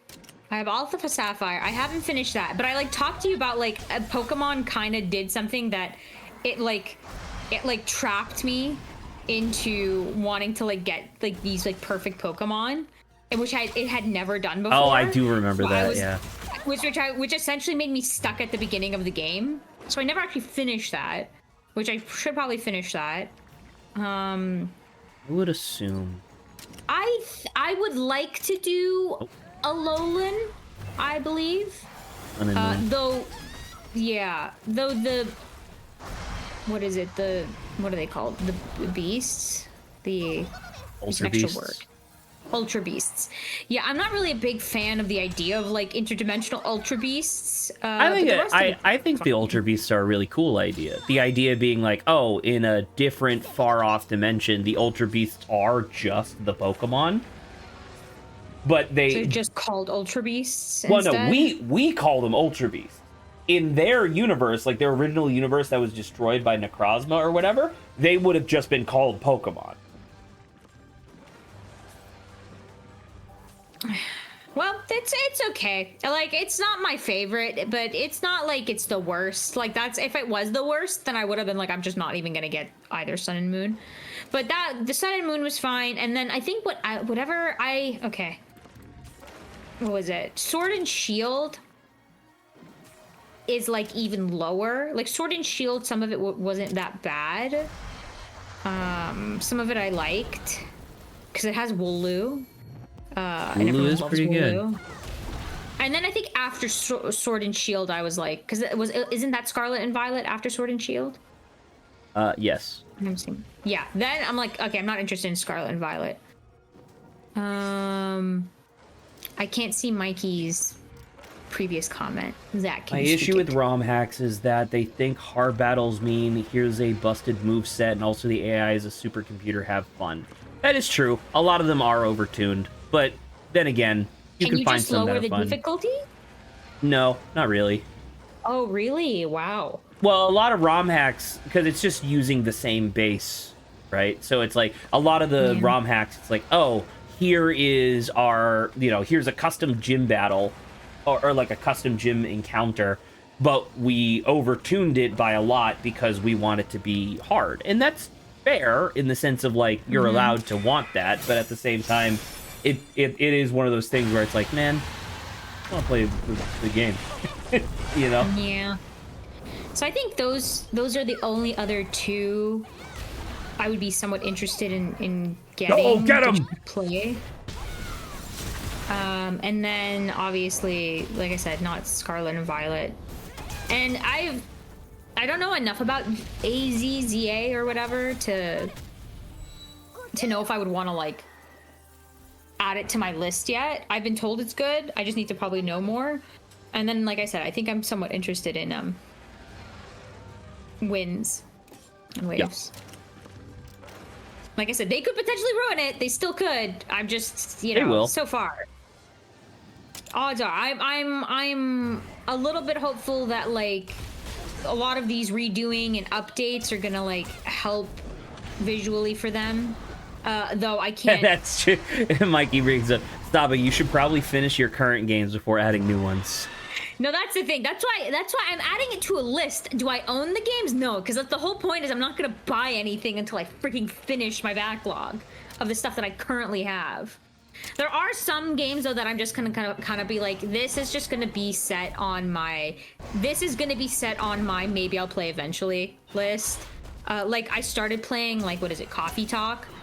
And I was like, I don't know if I feel like this is going to be a stream game, and I don't know when I'm going to come back to this. Am I going to be disappointed I don't, like, get to it immediately or even, like, later? No, probably not. Like, there are new games that are popping up that I'm more interested in playing. So those I'm going to, like, that's going to just exist in, like, maybe Saba will play it. Maybe. Maybe she won't. Maybe I will, maybe I won't. But other stuff will definitely come sooner. So the Pokemons are things that like Pokemons for not only just nostalgic sake, but I also love Pokemon. Like that'll hopefully happen eventually. That's more hopeful. I'm actually like hoping I can play them. And then there's some that I'm just like, I want to play like almost as soon as possible. I say that though, I still don't even have Hades 2. They're just time's moving, man, and I'm so behind. Oh, it doesn't like me. I want to like video games, Zach, though my brain's just like, you'd rather just stay in bed and be kind of like, eh. That's depression. Yep. Let's do a little. That's why it's like almost because I think Zach's involved. At least we're actually finishing some games, which is good. I would say we are like I basically finished Monster Hunter Stories 2. Like we're in because based off what Zach says, we may actually just finish Monster Hunter Stories 2, and both him and I want to finish Paranormal Sight. Yeah. So we are finishing games. Damn. All right. Jesus Christ. I think I have underestimated how powerful my fucking kitted out Dread Queen fucking Rathian is. Everybody's favorite game, Paranormal Sight, spelled wrong. Everyone's favorite movie, Paranorman. Good movie. I'm still waiting for the new Leica movie to come out so that way I can be like, I know someone who worked on it. Pretty good. I can only assume that because Leica is based in the Portland area that it's gonna be like a big thing when it finally comes out. There you are, Poogie. I joke, but honestly, I don't mind watching the game. I just have zero interest in what's actually going on, and I think that's fair. The thing There's that like a lot of info in it, especially like, at where we are presently. Yeah, so that's totally fine. And it may be something where, and we're not intentionally dragging it out, but it gets dragged out by the fact that we actually like do the read voice it all. acting. Yeah. Besides that, it has some really interesting implications and stuff like that. If you're interested in that kind of stuff, that is. I really like. I don't know. I think the world building, both narratively and mechanically, are both very what the fuck? Are both very interesting. Their village. Is there? All right, time to fuck them up. Just start blowing up everything. It's just hard for me to get into visual novels since it's a whole lot to read. After a bit, my brain drifts off to something else. Yeah, that's fine. That's why when we're playing it, I'm typically like in voice saying some fucking egregious shit. Look at that orange ass. Oh, so you just skipped the cutscene? Wow. Well, I mean, wow. Okay, so I did forget that you're here with me. Wow. Oh, I mean, does it really matter? Yeah, someone put time and effort to make that cutscene, Zach, and you just skipped it like it was nothing. Well, that's gonna make you really upset because wow, Zach doesn't care about narrative. I want to get on with the game, man. Well, this is fine. Then I can save it for when I eventually play it. Yeah, there you go. No, see, spoiler free. Isn't that fun? Monster Hunter Stories where we don't watch the story. Yeah, Zach. Who said that? No one had to say it. You proved it with your actions. He's talking about. All right. So, is there a magical girl in this too? Yes, there was actually. Hell yeah! Wailing Ghost compared to. I'll definitely have a magical girl build. I'll take Wailing Ghost. Wailing Ghost is pretty cool looking. There you go. Oh. I think I'm actually gonna swap to a hammer. Because right now, because right now I've been using Oh, I can't build. Well, I have a magical girl hunting horn right now, And it's good, but I kind of like this game really puts emphasis on breaking monster parts. In order to like get ingredients and stuff. No, in order to like actually progress the fight. Oh, progress the. Oh, okay. I'll do that. That's fine. Poison. And it's pretty unlikely that I have anything better than my seahorse harp right now. Oh, look at this guy. Oh. Oh, and Saba, you remember how in the last game you were like, oh, it kind of sucks that they don't have different colored things for the different colored bugs. Weapons? Yeah, I see. And now you do. That's pretty cool. Yeah. And I will never use a gun lamp. Wow. Show me the armors. Fucking damn. Okay. That's 62 defense compared to 44. I will fucking take that. Yes. All right. Jesus. Wow. Sexy leg. Oh. No, sorry. I wanted to see them. You're so mean. I didn't get to see the bottom ones. You're going too fast. That's funny. This is the one you start off with. Okay, because I'm like, that seems very like pomp and circumstance. Like it's very, that's a knight. That's kind of funny. Do you just have a different hairstyle? That's also funny. Oh, that's familiar. That's also familiar. That's also familiar. Hey, man, look at that. And wow, it's almost like you saw most of these already. I just can't believe they took it one for one, I guess, for some of them. Okay, some of the top ones are pretty cool. Well, no, Saba, so all of these are the same armor sets that you get from the main game. That's why some of them are like, you know, make more sense, and then other ones are this. Because this is the Nursilla armor. This is the one that's a big spider. And it turns you into a fucking, like, Power Ranger villain for some reason. Zuchi Blade. Oh, there was still. Hell Sting. Okay, maybe I can pull up my own thing just because I'm like, we're kind of chilling right now. Huh? Well, Saba, if you weren't such a selfish prick, you would remember that this is typically where we would have a banter topic instead of you just like, oh, I'm gonna just like fucking. I'm gonna pull up something. I mean, I don't know. I feel like.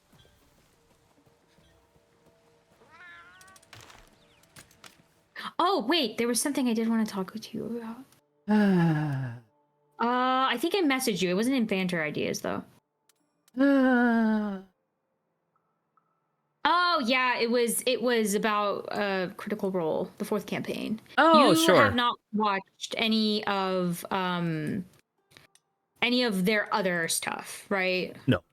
Based off what you had told me. Okay, so it was super interesting, but I mean, you have the context of what is Brennan's team's his original people's name called?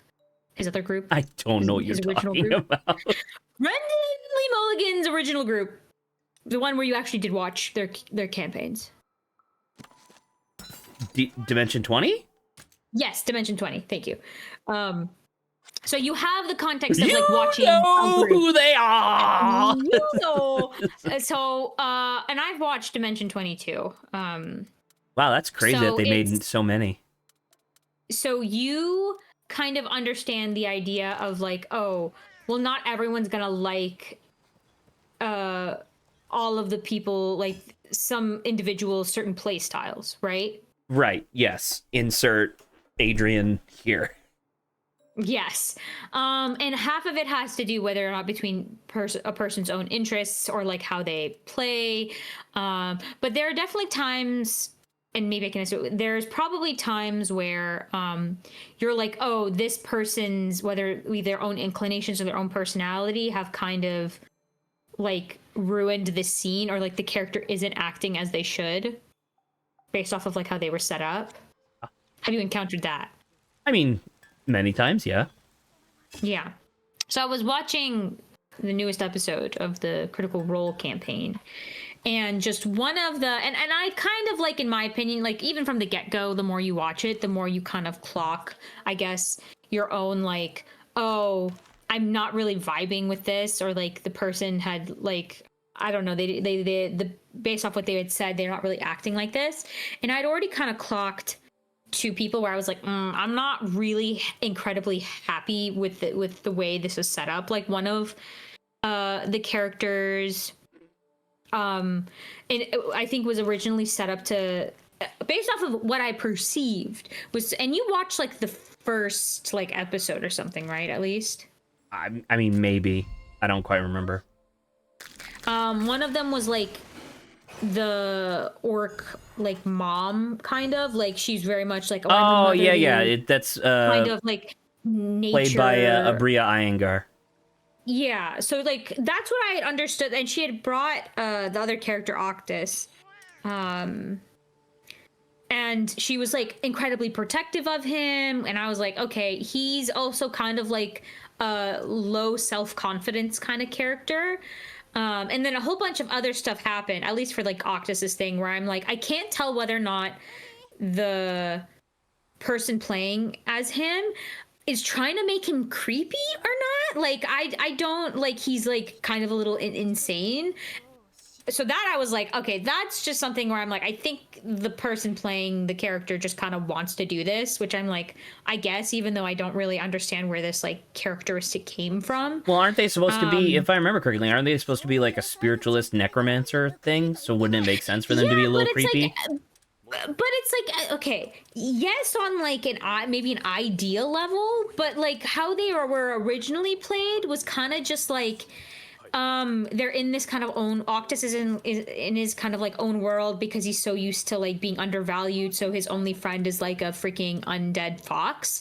Sure. But then like some of the later stuff, I was like, I don't understand why you're like, you know, tilting your head and like you're like creepily staring and like in a really scary, like freaky kind of voice, you're like saying these things. And I'm like, I don't believe I've ever seen Octus like act like this before, and I understand whatever the state changed story bit they went through, but I don't think like there's the story change of being, what is it, unconfident to confident, that makes sense, like trying to stand up for yourself, that makes sense, but becoming more creepy, like that didn't really make sense to me. So like, I mean, that was a thing that I was like, I mean, if anything, it's probably no. just a flanderization of the character as the recordings have gone on, right? Maybe, and that's the thing where I was like, okay, I don't know, but that's like, that was at least one of the things where I was a little bit like, and it's not all the time, but there was like some times where I was just like, I don't understand why you're like acting so creepy, like in this like freaky in this context, but it's like that was just one thing of note. But then there was another where it was like I said, like you said, Abria's character, where I was like, okay, you kind of set up where you're like, oh my god, I would go to the ends of the earth for Octus's character, and like I'm like, so far I'm not that impressed with like her character. I don't know anything about old path, but like druid, right? So far for her character, it didn't really seem like she had any. Oh, she had flaws, but nothing that she herself would ever admit, really. So it's almost like she's like too good, like air quotes good. Like she's like, oh yeah, yeah, like I'm perfect at like her son or whatever, which you're trying to go like find. She's like, he may be a world class drinker, and you know he got that from his like mom and whatever. And I'm like, I don't understand. Like I don't understand what type of character you're supposed to be playing, because I thought it was at first motherly, and then like in the most recent episode, she kind of just like super uncharacteristically was just really hounding on like Octus's character. And I'm like, I don't understand. Like, this is the first time where I was like, I can't actually tell whether or not the person is having a problem, not the character. Like like Abria as like her own individual was as an actor kind of. Yeah, like I can't tell if it was actually acting, and that's the thing. And because the way she was, and some people were like, well, maybe there's so much time in between the recordings, maybe she had like misremembered how her character was, because let me tell, it was so actually uncanny how negative she was acting towards like Octus as a character, that I was actually really frustrated watching it, because I was like, nothing what you're doing actually makes any sense.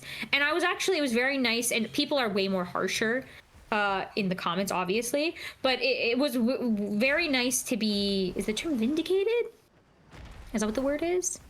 I mean, depending on what context, I mean, it could be correct. It was people essentially were noticing this, and they're saying, like, they were agreeing with you. So yeah, vindicated would be. Yeah, so I think I was vindicated in my opinion. I'm like, this doesn't feel right, and it doesn't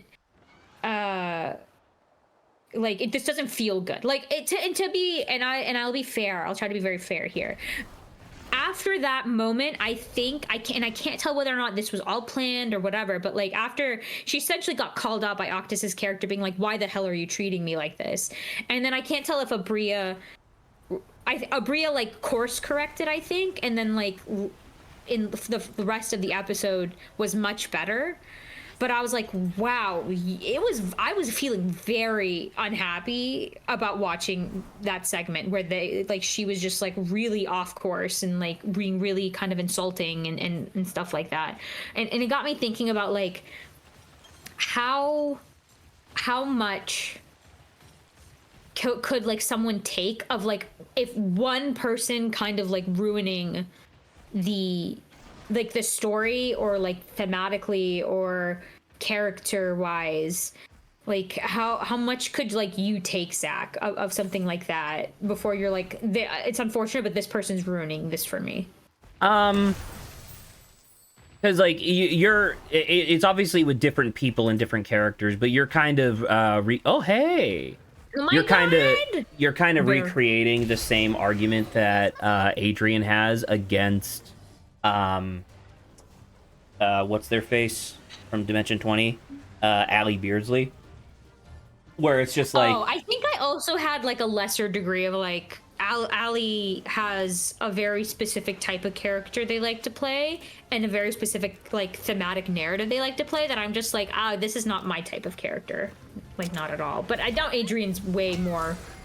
Adrian has almost critical, like more of a personal personal vendetta against Allie Beardsley, but at the same time, like, I can't blame him, because Allie definitely plays into that,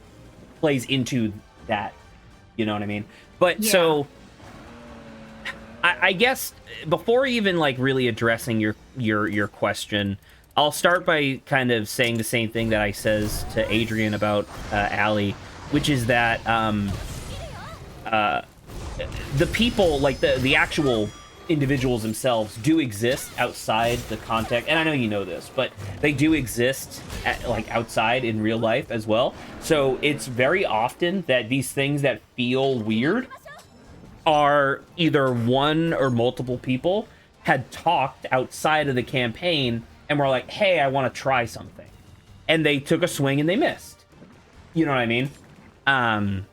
And that could be, because that's the thing. That's the other thing where it was like, oh, well, maybe it's just been so long that they forgot like some of their original characterization like, that they had, or something like that. Like, it's entirely possible, because that's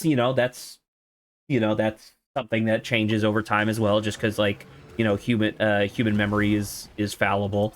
But for your actual question of like, how much of that would I be willing to like endure, I guess that's obviously a very different question, because it's like, do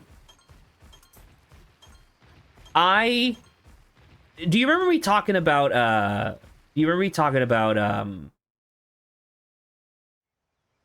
what the fuck is it called? Not Thousand Worlds. What's it called? It's the podcast that Brennan Mulligan and others. And Worlds Beyond Number is the name of the podcast that he does with Lou Williams, Abria Iyengar, and Erika Ishii. Do you remember me talking about this?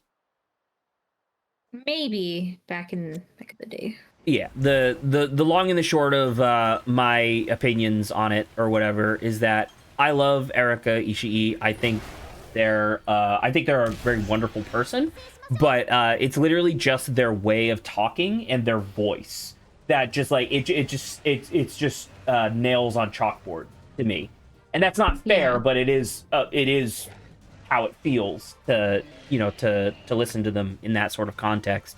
But Abria has issues, I guess, in the campaign that I was watching, where Abria had an idea, and this is where maybe this will jog your memory a little bit. But Abria had a characterization idea where she was playing a like essentially a professional wizard for the government. Is essentially what the character was. And the idea was that this was supposed to be a long-running campaign, like it was supposed to essentially be in real time, which was an interesting idea in its own right. But because of that, Abria had this idea in her mind that it's like, oh, well, I'm already like 27, 28 or whatever, like the character. So, and I've been living the good life within this like oppressive government. So to me, it doesn't actually feel like anything that they're doing is incorrect yet, because I haven't been exposed to why it would be wrong. So for the vast majority of season 1, her character continues to just be like, not obstinate per se, but like hostile in a way that it's like, why are you doing this? Why do you want to, like, why aren't you agreeing with the government? Yada yada. To the point where, like, the big final encounter in season 1, at least I think, there was, like, these ancient gods that provide, like, the energy that the environment feeds off of in order to, like, live or whatever.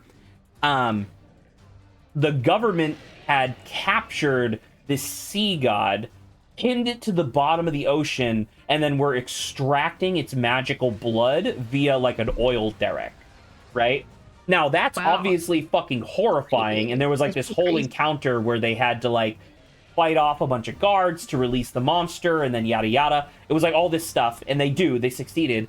And then even after all that, Abria was like, well, you don't know if this is a systemic issue. It could have just been these people. Yeah, so it seems like, I don't know, because a bunch of people in the comments were kind of saying like this is kind of a pattern that Abria might have, which I'm like, well, that's just unfortunate, because then it may be that however she seemingly plays her characters may be something that I'm not like the biggest fan of. Which is unfortunate like, in its own way, because it's like, yeah. Even as I was like watching Critical Role, right? There's like two groups. I don't know. There was like, I don't know if it was soldiers versus like the Seekers or whatever. And I was like trying to like overview myself, and I'm like, I enjoyed the soldiers campaign, but for some reason the Seekers like were just not really doing it for me. Like they're like, whether or not be the most recent episode where I was getting really frustrated because you had you have the other character, Valus, who's like this dark elf, I think. Sure. And I'm just like, for her, like, she embodies the character pretty okay, though I'm just kind of like question marking, like, for her, I'm like, I feel like something's lacking here. Like, I don't really, for like a good chunk of time, Valus was like failing at almost like every like attack roll, and it was like, that was not only a little bit like, that's funny because you're failing, but it's also because canonically, like, she's like a really kind of scary individual, like in terms of like people like are like, wow, like this is like, she's like super dangerous, and like 80% of the time she's failing to actually hit anything is But now is Kinda that crazy. but that's a problem with the game system, right? Not Yeah, necessarily the that's person. rolling. So that I was like a little like, that's kind of Jesus crazy that's happening. Christ. But the longer I've gone, I'm like, I just don't understand what's happening with her, and I feel like that's a lack of info. I feel like from her end, or like a lack of her having like attention in the narrative. So I was like, that's something that I felt I was a little bit like, this is kind of just a bit of a bummer. But then you had the whole thing between Abria's character and Octus, and that I was just like, this is just, I dislike that overall. It's just kind of sad because like Matt's character, he's doing a good job. Sure. But it's like half the time he's not even talking because the other two are like so kind of, well, Bria's character's so kind of just going at it and kind of like steamrolling the other people's that it, like, Matt just doesn't really even talk that much. So I was just, I don't know, I was not having as much fun watching the Seekers table than I was the Soldiers, and I was just like, this is a little bit of a bummer because you are learning like othering information. And so far, like I said, luckily she I think adjusted after whatever the fight the two characters had with each other. And I felt better about it towards the end of the thing, but I was like, man, I can't wait to go back to the Soldiers table because so far, like, besides Matt's character and like the Octus's character is like trying, but then like almost getting like steamrolled and then getting literally like constantly attacked by Abria's character. I was just like, I'm not enjoying the way Abria plays like at all.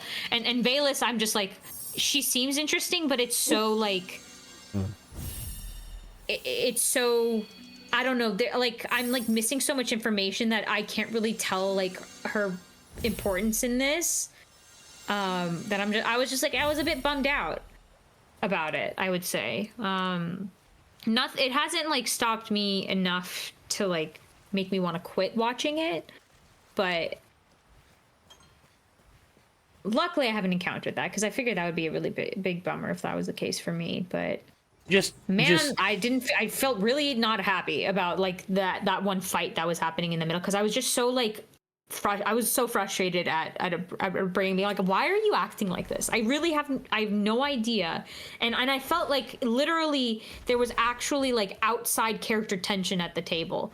Like Octus's I don't remember his name. I'm so sorry. But Octus's like guy was like, I don't like, why are you attacking me? Like, I don't understand. And then Abria would instantly be like, never talk to me that way again. And I was like, I don't know what's happening here, but I really don't like it. You were trying to say something. So well, the trying to think of how I want to like broach the subject, I guess. Tangential but relevant. One of my favorite seasons of Dimension 20 is Tobigachi. I like that name. That's a funny name. Yeah, continue. Is Court of Fae and Flowers, right? Abria, the DM for that one. And one of the reasons why it works so well is that they kind of did this weird pseudo fusion of D&D plus this like social tabletop RPG thing where it's like it's more about like talking and influence and stuff like that. Very interesting, very well put together. And like I said, it's one of my favorites. But then it's crazy to think that simultaneously almost every other Dimension 20 season that Abria has game mastered, I very much do not like. I do not like the Harry Potter knockoff, and not because it's a knockoff, but because I just don't think it's very interesting, unfortunately. And then I also very much didn't like the Watership Down one that she did, where they were all playing like ferrets or whatever. Mm-hmm. Was it ferrets or stoats? Yeah. It might have been stoats. But anyway, the reason I bring it up in this particular context is that I cannot, for the life of me, identify why one of them resonated so positively with me, and then the other one didn't.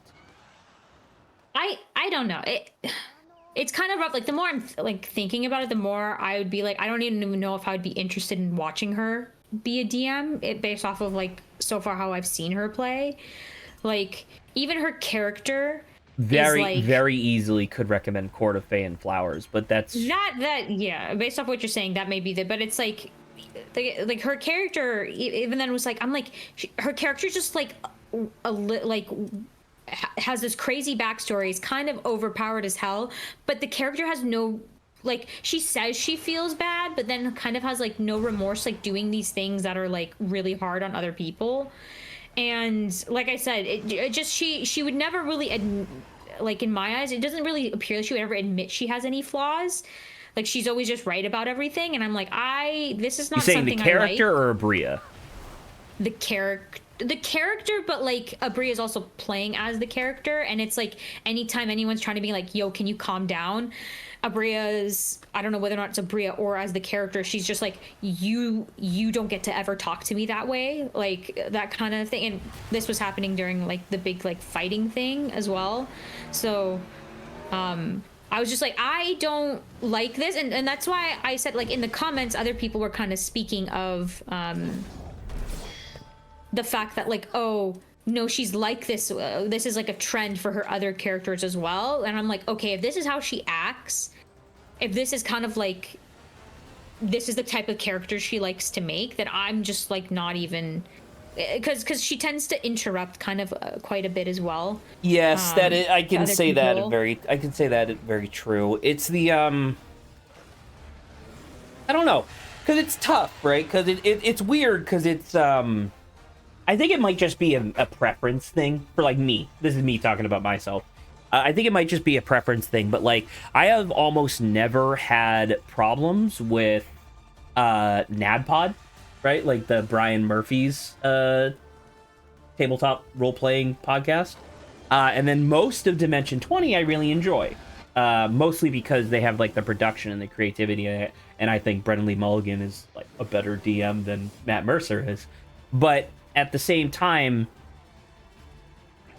you do see, like, how do I want to say, if you were to go back to Fantasy High the 7, right? Which was like their spin-off season where you follow the seven women that got kidnapped in season 1 or whatever, right? You follow like their story after that, where they're now like a bonded group and stuff. Abria's in that, and Abria's fantastic. Abria's character fits her personality and her playstyle really well.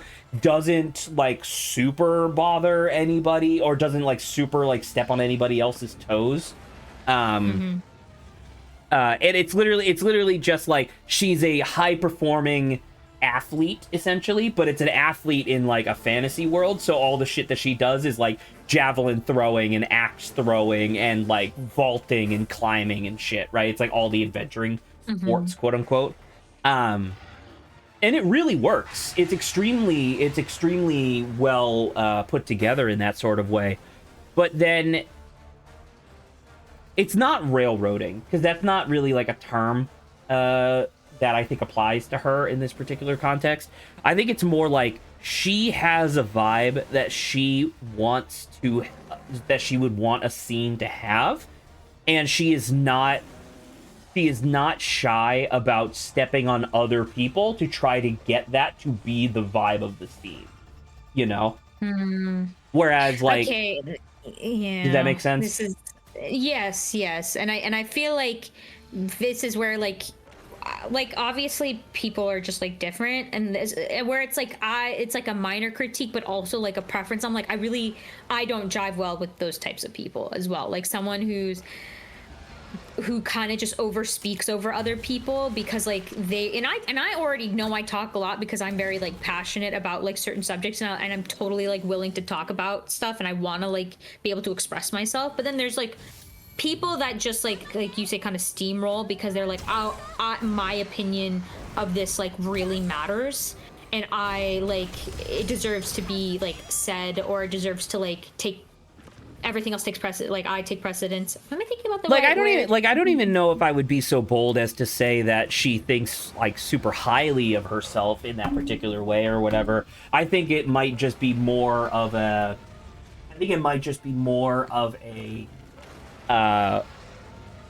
I don't know. Like she sees. I think she sees the tabletop RPG space as being a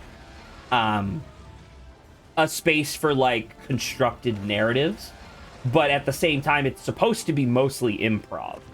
You know what I mean? Yeah. Yeah. Like I don't know. Like just talking about like the differences in DM styles, right? In the Dimension 20 season where they're all playing Stoats stuff, I remember talking about this on stream because it really like bothered me. Not because it was like offensive, but because I was like, what the fuck are you doing? There was an encounter that they were doing where there was essentially a nuclear reactor that was a sliding puzzle where like the tiles on the ground could be moved in cardinal directions if there was an empty space. And sometimes when they moved, either new enemies would show up or items would show up or what have you, right? Well, of the 3x3 grid, the exact center was a like a vortex, like a whirlpool thing. And the gimmick or like the mechanic was supposed to be that on the that it opens, right? Like, so if you slide off the middle, it opens and it starts sucking everybody in.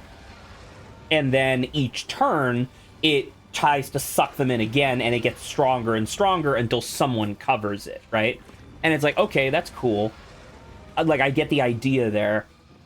But because it was like in this particular circumstance, because the person who revealed it just so happened to move as the last action of their turn, because part of your movement was choosing where the thing would slide to, they slid the thing, revealed the vortex, failed the strength check, and immediately got pulled towards the thing, towards the vortex, which if one of the other characters didn't succeed a dex check, like they just so happened to be next to them and passed a dex check, that character would have just straight up died instantly, according to Abria. Wow. And it's like, well, yeah, you have to have stakes. And I'm like, you can have stakes without it being like, hey, we're gonna fucking just murder your character, I guess, you know? Because it's not even like that was a... Like, if the character instantly dies due to a bad decision that the person made, that's fine. But there was no indication... Like a vortex and just failing to roll, like, yeah, and you just dying there doesn't because feel there like was no indication that the vortex was a mechanic ahead of time, right? There was no warning or anything like that, like no hint that this was something you had to watch out for. And then also it was like, oh, you failed one roll, and if you, like, in the circumstance where there was no allies within one, like, block distance to grab them, no, your character would have just been dead, and then that's it.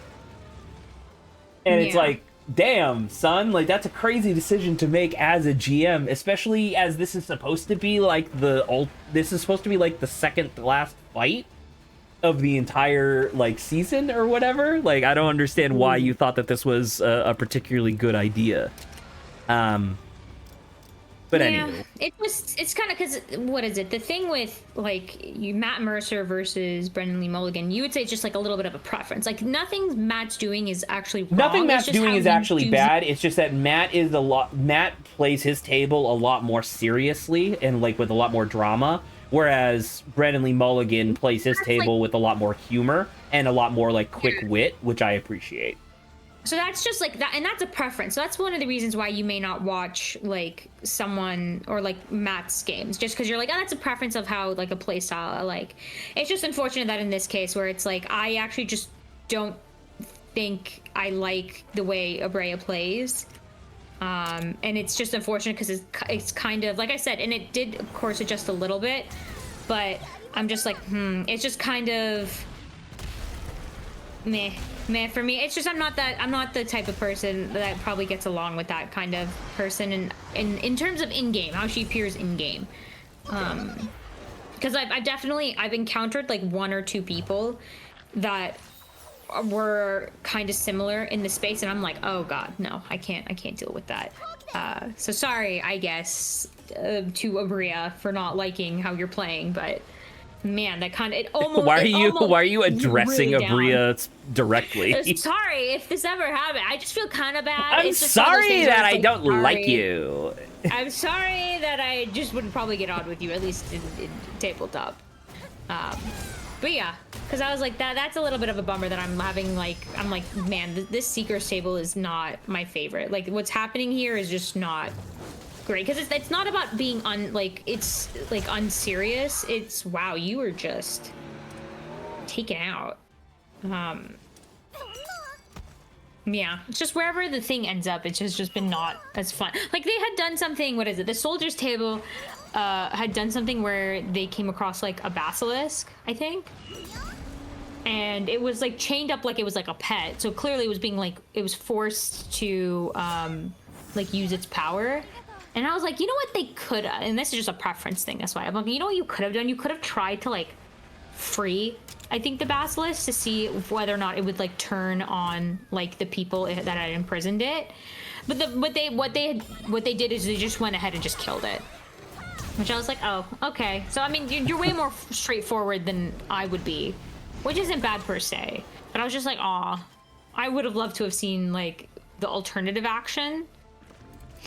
Yeah. But that's different than, like, just being upset at, like, how someone's, like, act playing.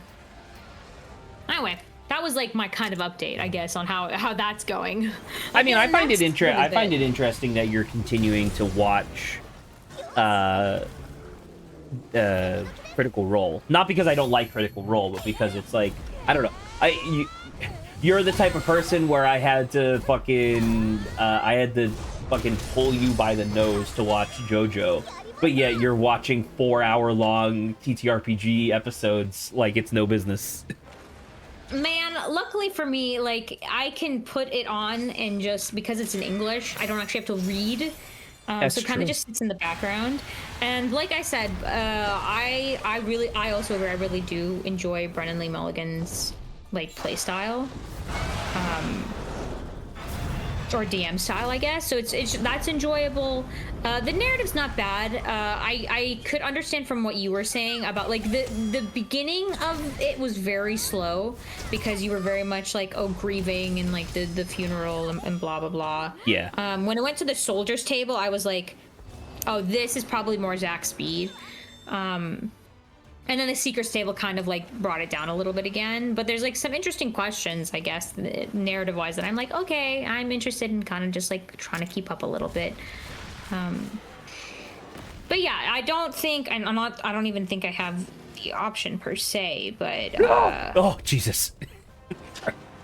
Like, I don't think right after finishing, whenever they finish this campaign, I'm gonna, like, eagerly go to try to find other Critical Role campaigns. It's just sometimes there's something. Well, the thing is that all the Critical Role campaigns are pretty much the exact same setting as well, because it's like, yeah, like, you know, with Dimension 20, it's like, oh, you didn't like that? Well, guess what? There's like 18 different themes that they've done so far. Yeah.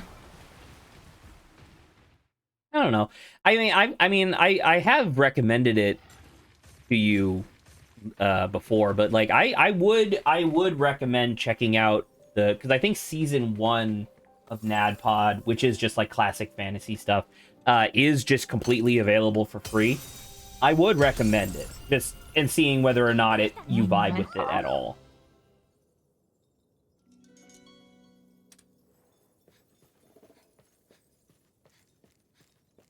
Or not. Okay. No, sorry, I was looking it up. It's NAD, right? NADDPOD. Because it stands for Not Another D&D Podcast. Okay, and it's just, oh, there's only, like, hold on, videos. There's only 3 videos. Right, but it should be but they should be like full episodes, right? Yeah, each are like close to an hour.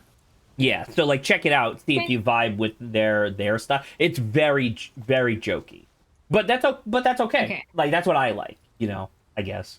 Yeah. Look at that big dog. I like big dog. Big dog.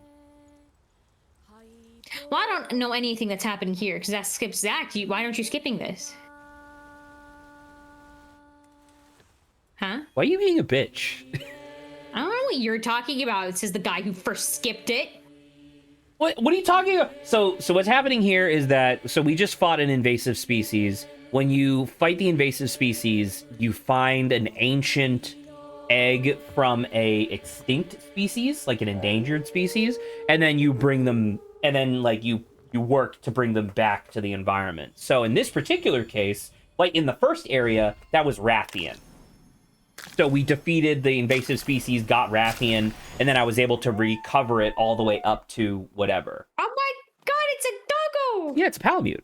Look at that. Oh my god, so this is what these guys look like? Oh my god, I love it! I'll probably use this guy. Or maybe not this guy specifically. But... Wall climb, he cannot fly. Boo! Oh, he can ground dive, though. That's important. Okay, cool. Like breath is one of the abilities. Yeah, because like a breath weapon.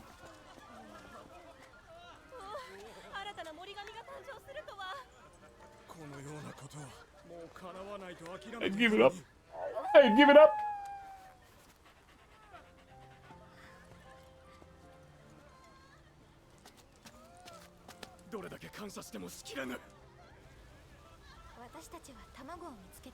See, we have a voice. Oh, that's nice. We're not a silent protagonist. ライダーとして当たり前のことをしただけで。ライダーか。俺たちとはまるで違う面白い奴ら。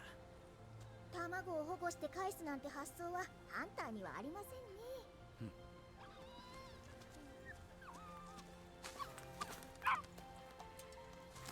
You best not come to me because I will abandon you immediately. ガルクがいればこの土地を離れずに生きていくことができるかもしれない。でも荒ぶる神の怒りを鎮められたわけじゃない。私たちにできることがないのかな。そうしたいのはわかるけど、オーパ何かわかる？いや、さっぱり。Time, pull him out. I just love all the rangers because there's like handsome anime guy, tiny child, old man, supermodel.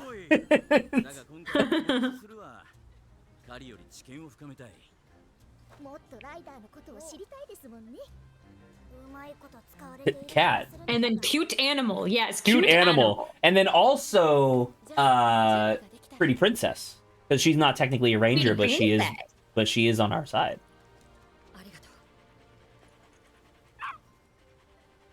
村を出たら森神の像をたどっていくとよい。わかりました。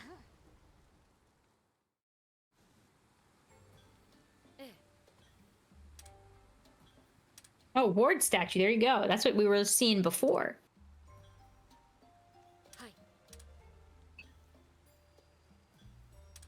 I am certain it will be of great use to you.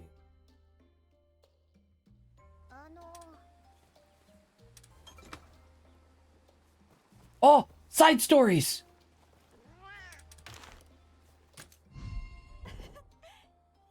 Purple loot up. That's pink. Bishaten. Bishaten. That's a flying. That's another bird monkey. So Bishaten is a really cool monster. So it was added in Rise, where the idea is that it's kind of multiple things. So it's a monkey, obviously, but it's also a bird thing because it can fly. But the main thing that it does is twofold.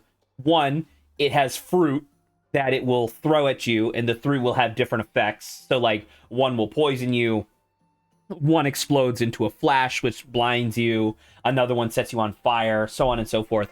But then simultaneously it's also wildly acrobatic, where it can balance on its like big knuckly tail right there, and then it can spin super fast like razors. Wow. I like Bishaten. I like Bishaten a lot. All right, so edit parties. So it wants us to... 700. It wants us to get You gotta get that dog, Zach. Gotta get that dog. gotta get a dog. I mean, here it's right here. It's not super great, but it's probably better than Toby Kadachi. Maybe. Aw, Toby Kadachi was pretty funny, but no, I liked that But dog. this thing already has wall climb and stuff, which is pretty. I mean, it doesn't have fly, but I don't really need fly. All right, let's do some side quests. We got what, like half an hour? Man, this stream. Well, to be fair, the first 40 minutes of stream was a quiz. So.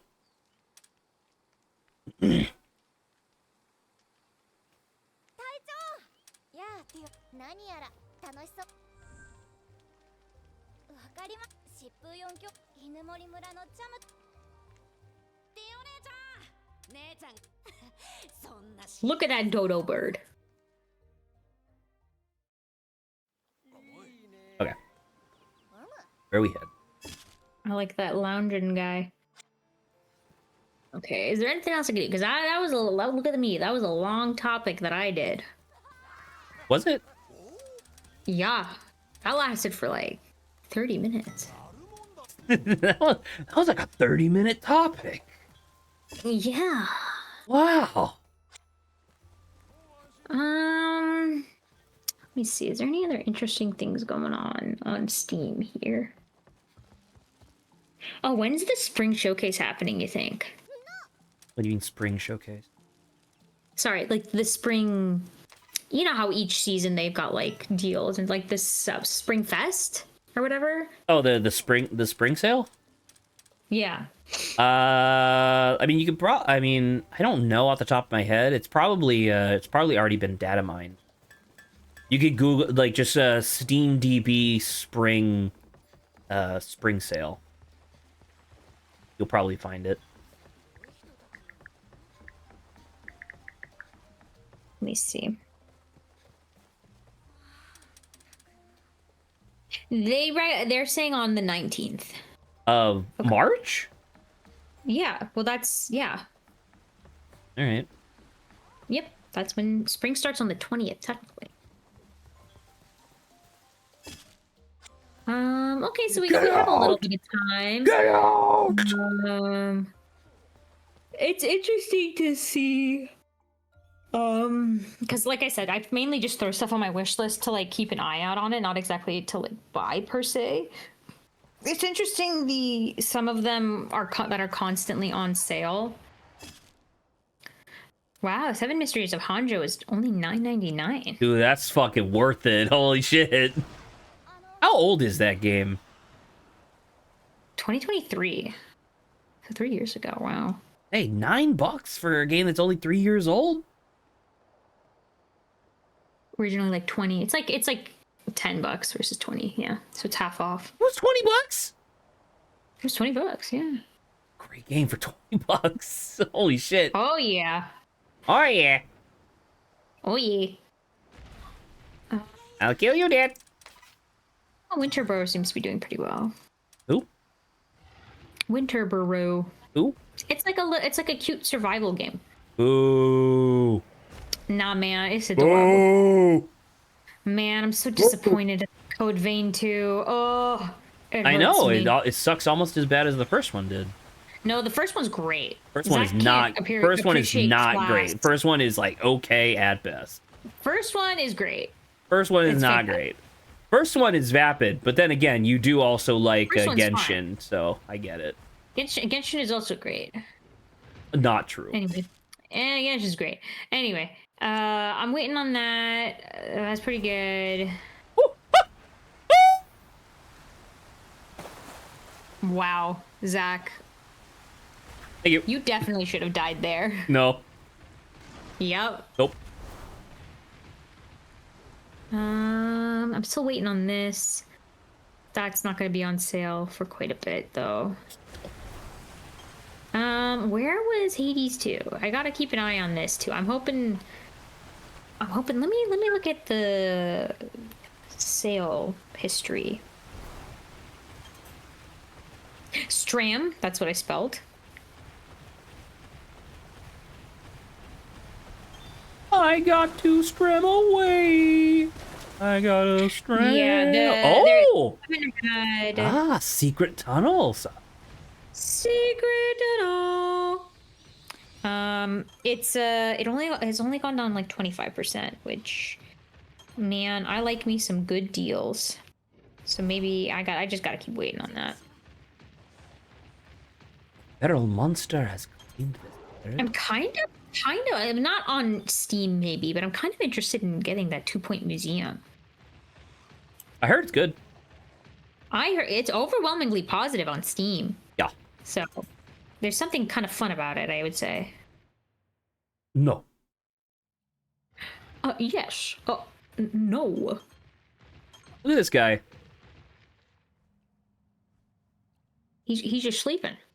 So he's supposed to be based on a Kappa because he's from Monster Hunter Rise, and that's one of the ones that are all based on Japanese cryptids and stuff. A Kappa. I don't read. Yeah, for this DLC, just for this outfits and stuff to be freaking $20, that's crazy. What, for this game? No. There's this other game, like a farming sim game, where it's usually the DLCs are like sometimes cosmetic, right? And yeah, people are like, "Are you stupid? Why would you give this for like $20?" It's super interesting. I like the fact that like DLCs are also like rated. Yes.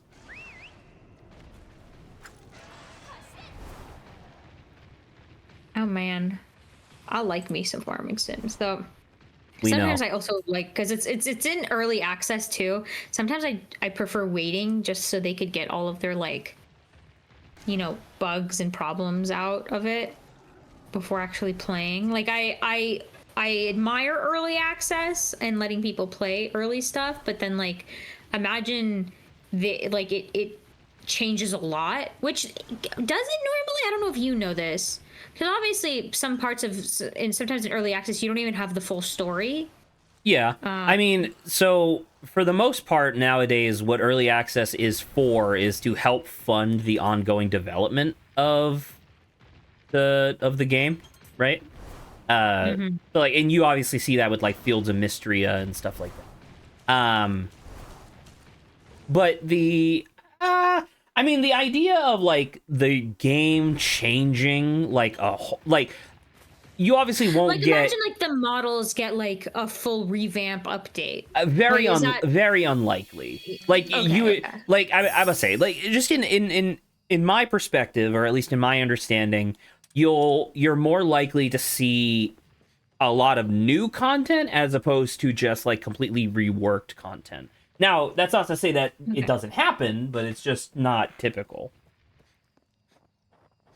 Okay. Just because I was like, oh, it's interesting because there's a lot of sometimes additional stuff that gets added, especially in like farming sims. That would be like, oh, we've added, because it's like a loop, right? The year is the loop, where sometimes they're like, oh, we're adding like these whole new festivals and all Holy this other stuff fuck. that you didn't get to see before. That was like a long way up. Wow. I'm out. I made it. So yeah, because that's also sometimes, what is it, the interactions between characters, they sometimes add more, and that's just sometimes nice to have from like the get-go. Yeah, of course. So that's why sometimes, at least for those games, I tend to just want to wait.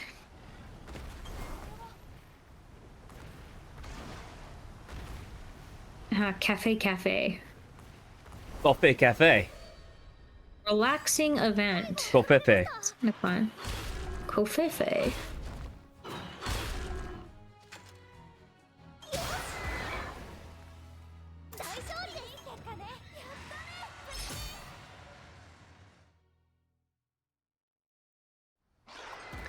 Is there anything else that's kind of like cool here, I guess? No, nothing has ever been cool. Is there anything cold here? Likely. It's unfortunate. Better be something behind this fucking waterfall. Yeah, dude. I think the Dungeons of Hinterberg could be pretty interesting. That's not something It's I'm doing it's like a puzzle immediately either. platformer, I think. Yeah. That must be on your wish list because you played the demo. No, I received this. You As a- received as a this. someone had a code for it, and they were just like, "Do you want it?" And I was like, "Yeah." All right, fair. My thing is dying. I'll kill you. My earbuds are dying. Whenever my earbuds dead, I may just be like, "Okay, Zach, I think that's it for me," Why? because my earbuds are dead. What a fucking prick you are. I think I have about like 10 more minutes, maybe. I gotta do cleaning today. I'm also supposed to do grocery shopping. I didn't want to do grocery I shopping need before my to trip. take a shower, so that's another reason I'm like, Oh, I feel yeah, that's true because you only just woke up. What an irresponsible so-and-so. Man, I'm doing the work that needs to be done in order for me to finish things. You want to Yes. try to finish that sentence? No. Okay. So, we'll be back with more of this tomorrow, but thoughts?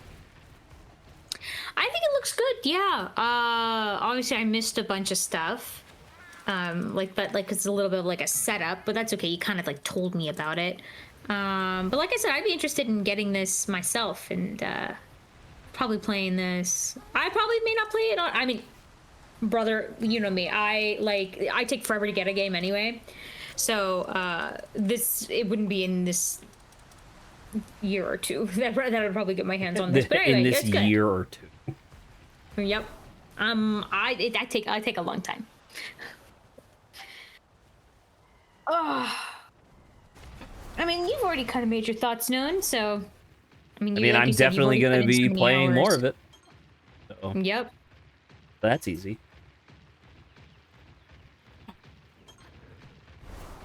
Yeah, it looks good. I'm just sad that they don't have golden shards coming off of rare dens. Golden shards coming off of rare dens. Remember in the Monster Hunter Stories 2, the like rare dens had like crystallized yellow gems or whatever on them? I mean, they are still golden in this. Are you saying because it's not like the gems, it's just the whole thing?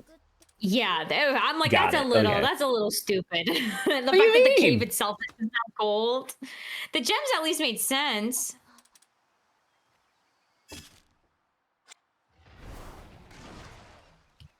I think you're just you need to learn to sit back and enjoy.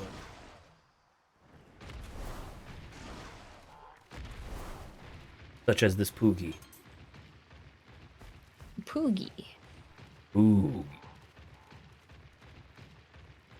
Traditionally in the Monster Hunter games, Poogie shows up pretty frequently. It's a fan favorite. But the idea is that at first Poogie hates you. So when you try to pet Poogie, he'll headbutt you and he'll knock you on your butt. But then if you keep at it for like multiple days, eventually Poogie will like you.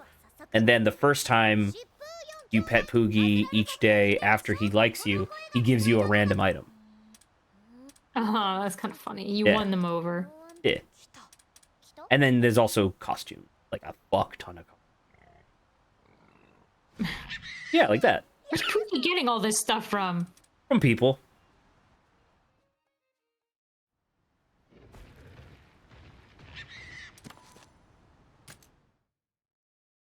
We're getting the race. Right. All right, Sabi, you ready? Yup. Don't We're collect racing this the bad pig. mushrooms.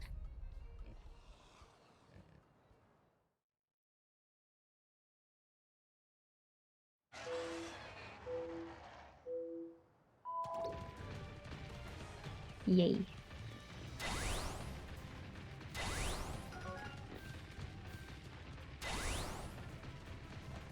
Man, look at these high stakes. It's pork, Saba. I know. You can call it pork steak, right? I think so. I don't actually know. Well, because cow is beef, right? So is steak. So I Yeah. guess steak is just, It's just not the cut of the meat. or how you cut it, I guess. Oh my god. Okay, that wasn't the last lap. I was like, did you just lose? It's very possible to lose. Because the pig's not actually like racing per se. It's just doing a it's just elastic. Like it's just trying to stay within a certain distance of me.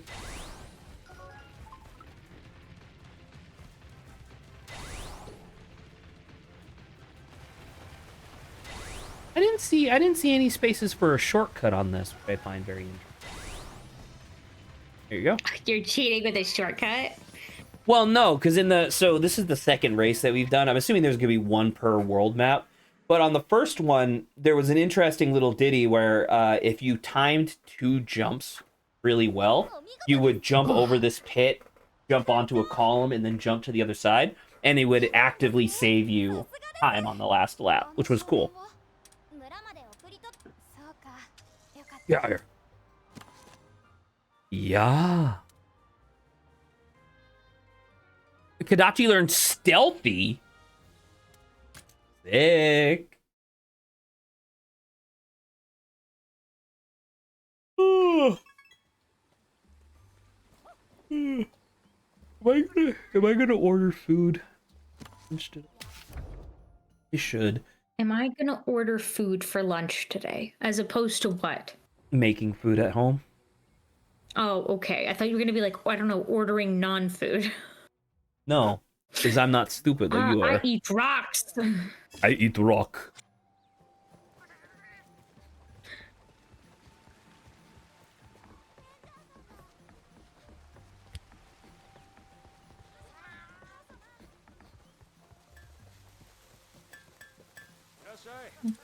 Oh, there goes my earbud.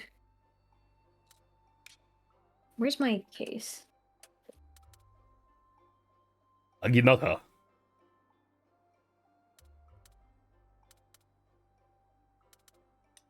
Okay. For this brief moment, I will put Zach as not being. I hate when it just defaults to my. Actually, let me see if I can fix this.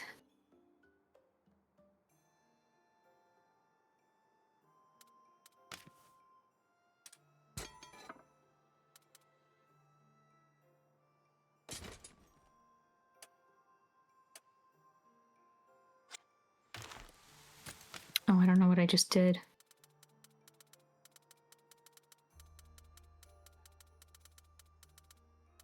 Is it still working?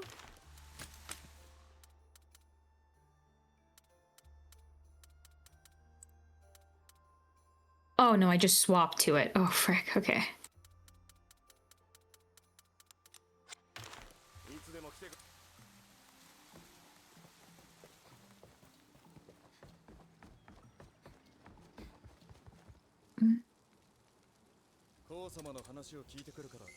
Well, for now, let me do that so at least I can hear Zach.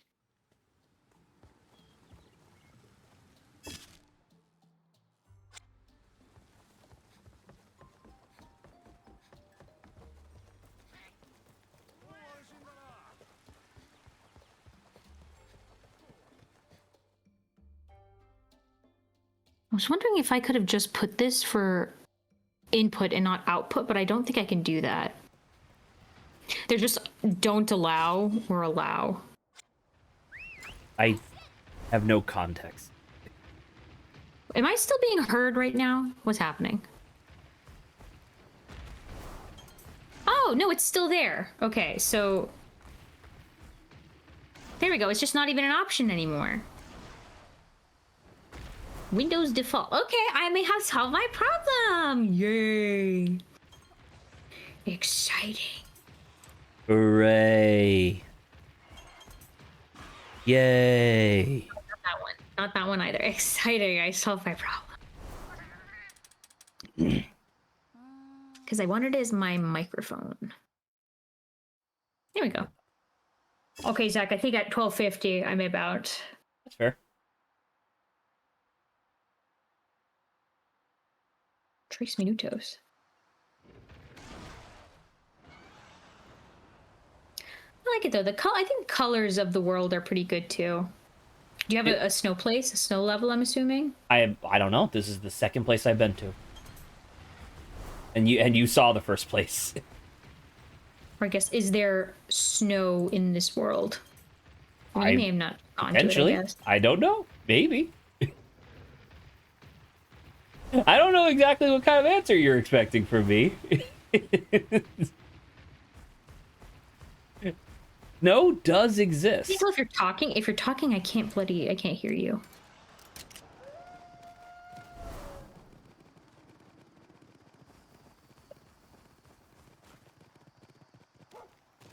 Hold on.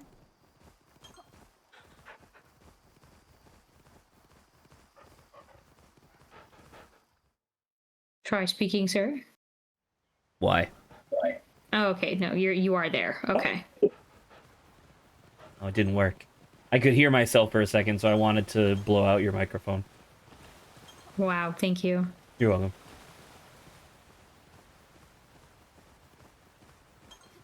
Look at me riding around on a dog. I like that dog. Yeah, dog. You got a dog in him. Pukey egg. Let's get the fuck out of here.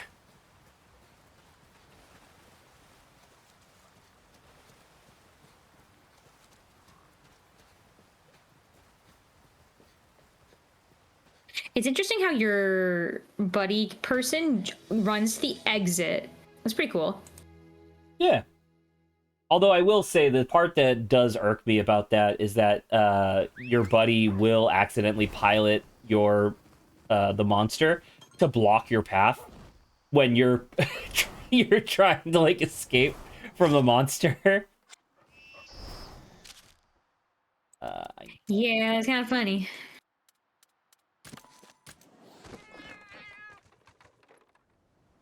Yeah. Oh. How high this dog jump? Oh my gosh, it's making me miss Okami. Also Capcom. It's a shame that Okami died. No, she can't die. She's a goddess. No, Amaterasu's a goddess. And Okami is Amaterasu. No. Okami is a avatar of Amaterasu. I thought you played the game. Clearly not. Yeah, and Avatar can't die because that's just her. I mean, it could maybe just go to sleep, I guess. But Whatever. it doesn't die. Also known as death. Anyway, it is 12:50, Zach. All right, goodbye, Saba. Play. Goodbye. See you later. Goodbye. I'm gonna finish wrapping this up. Okay, get the fuck out of here.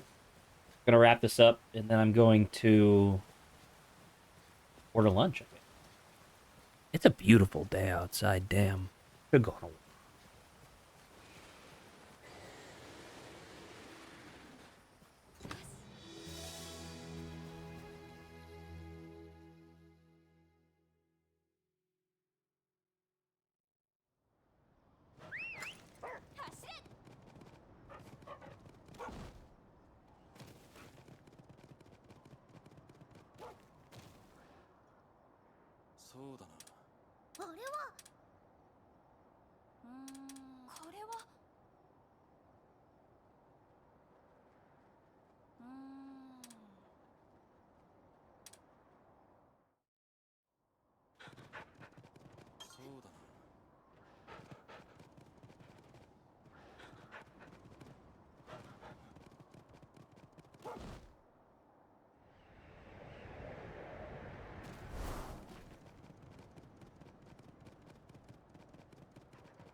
Oh my god. あの人だ。そうらしいな。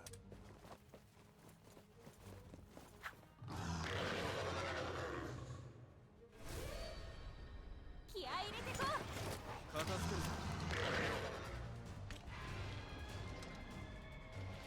Don't know what he would be. He's not fast. So maybe he is technical.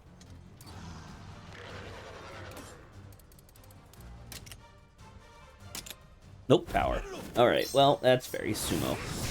Hmm.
Yes. やるじゃない。お嬢もな。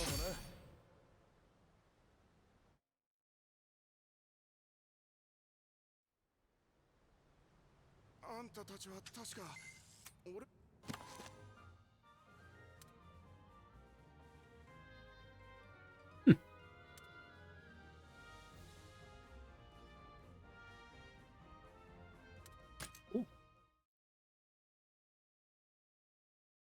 Oh, excess stream. Oh, tomorrow. Good night.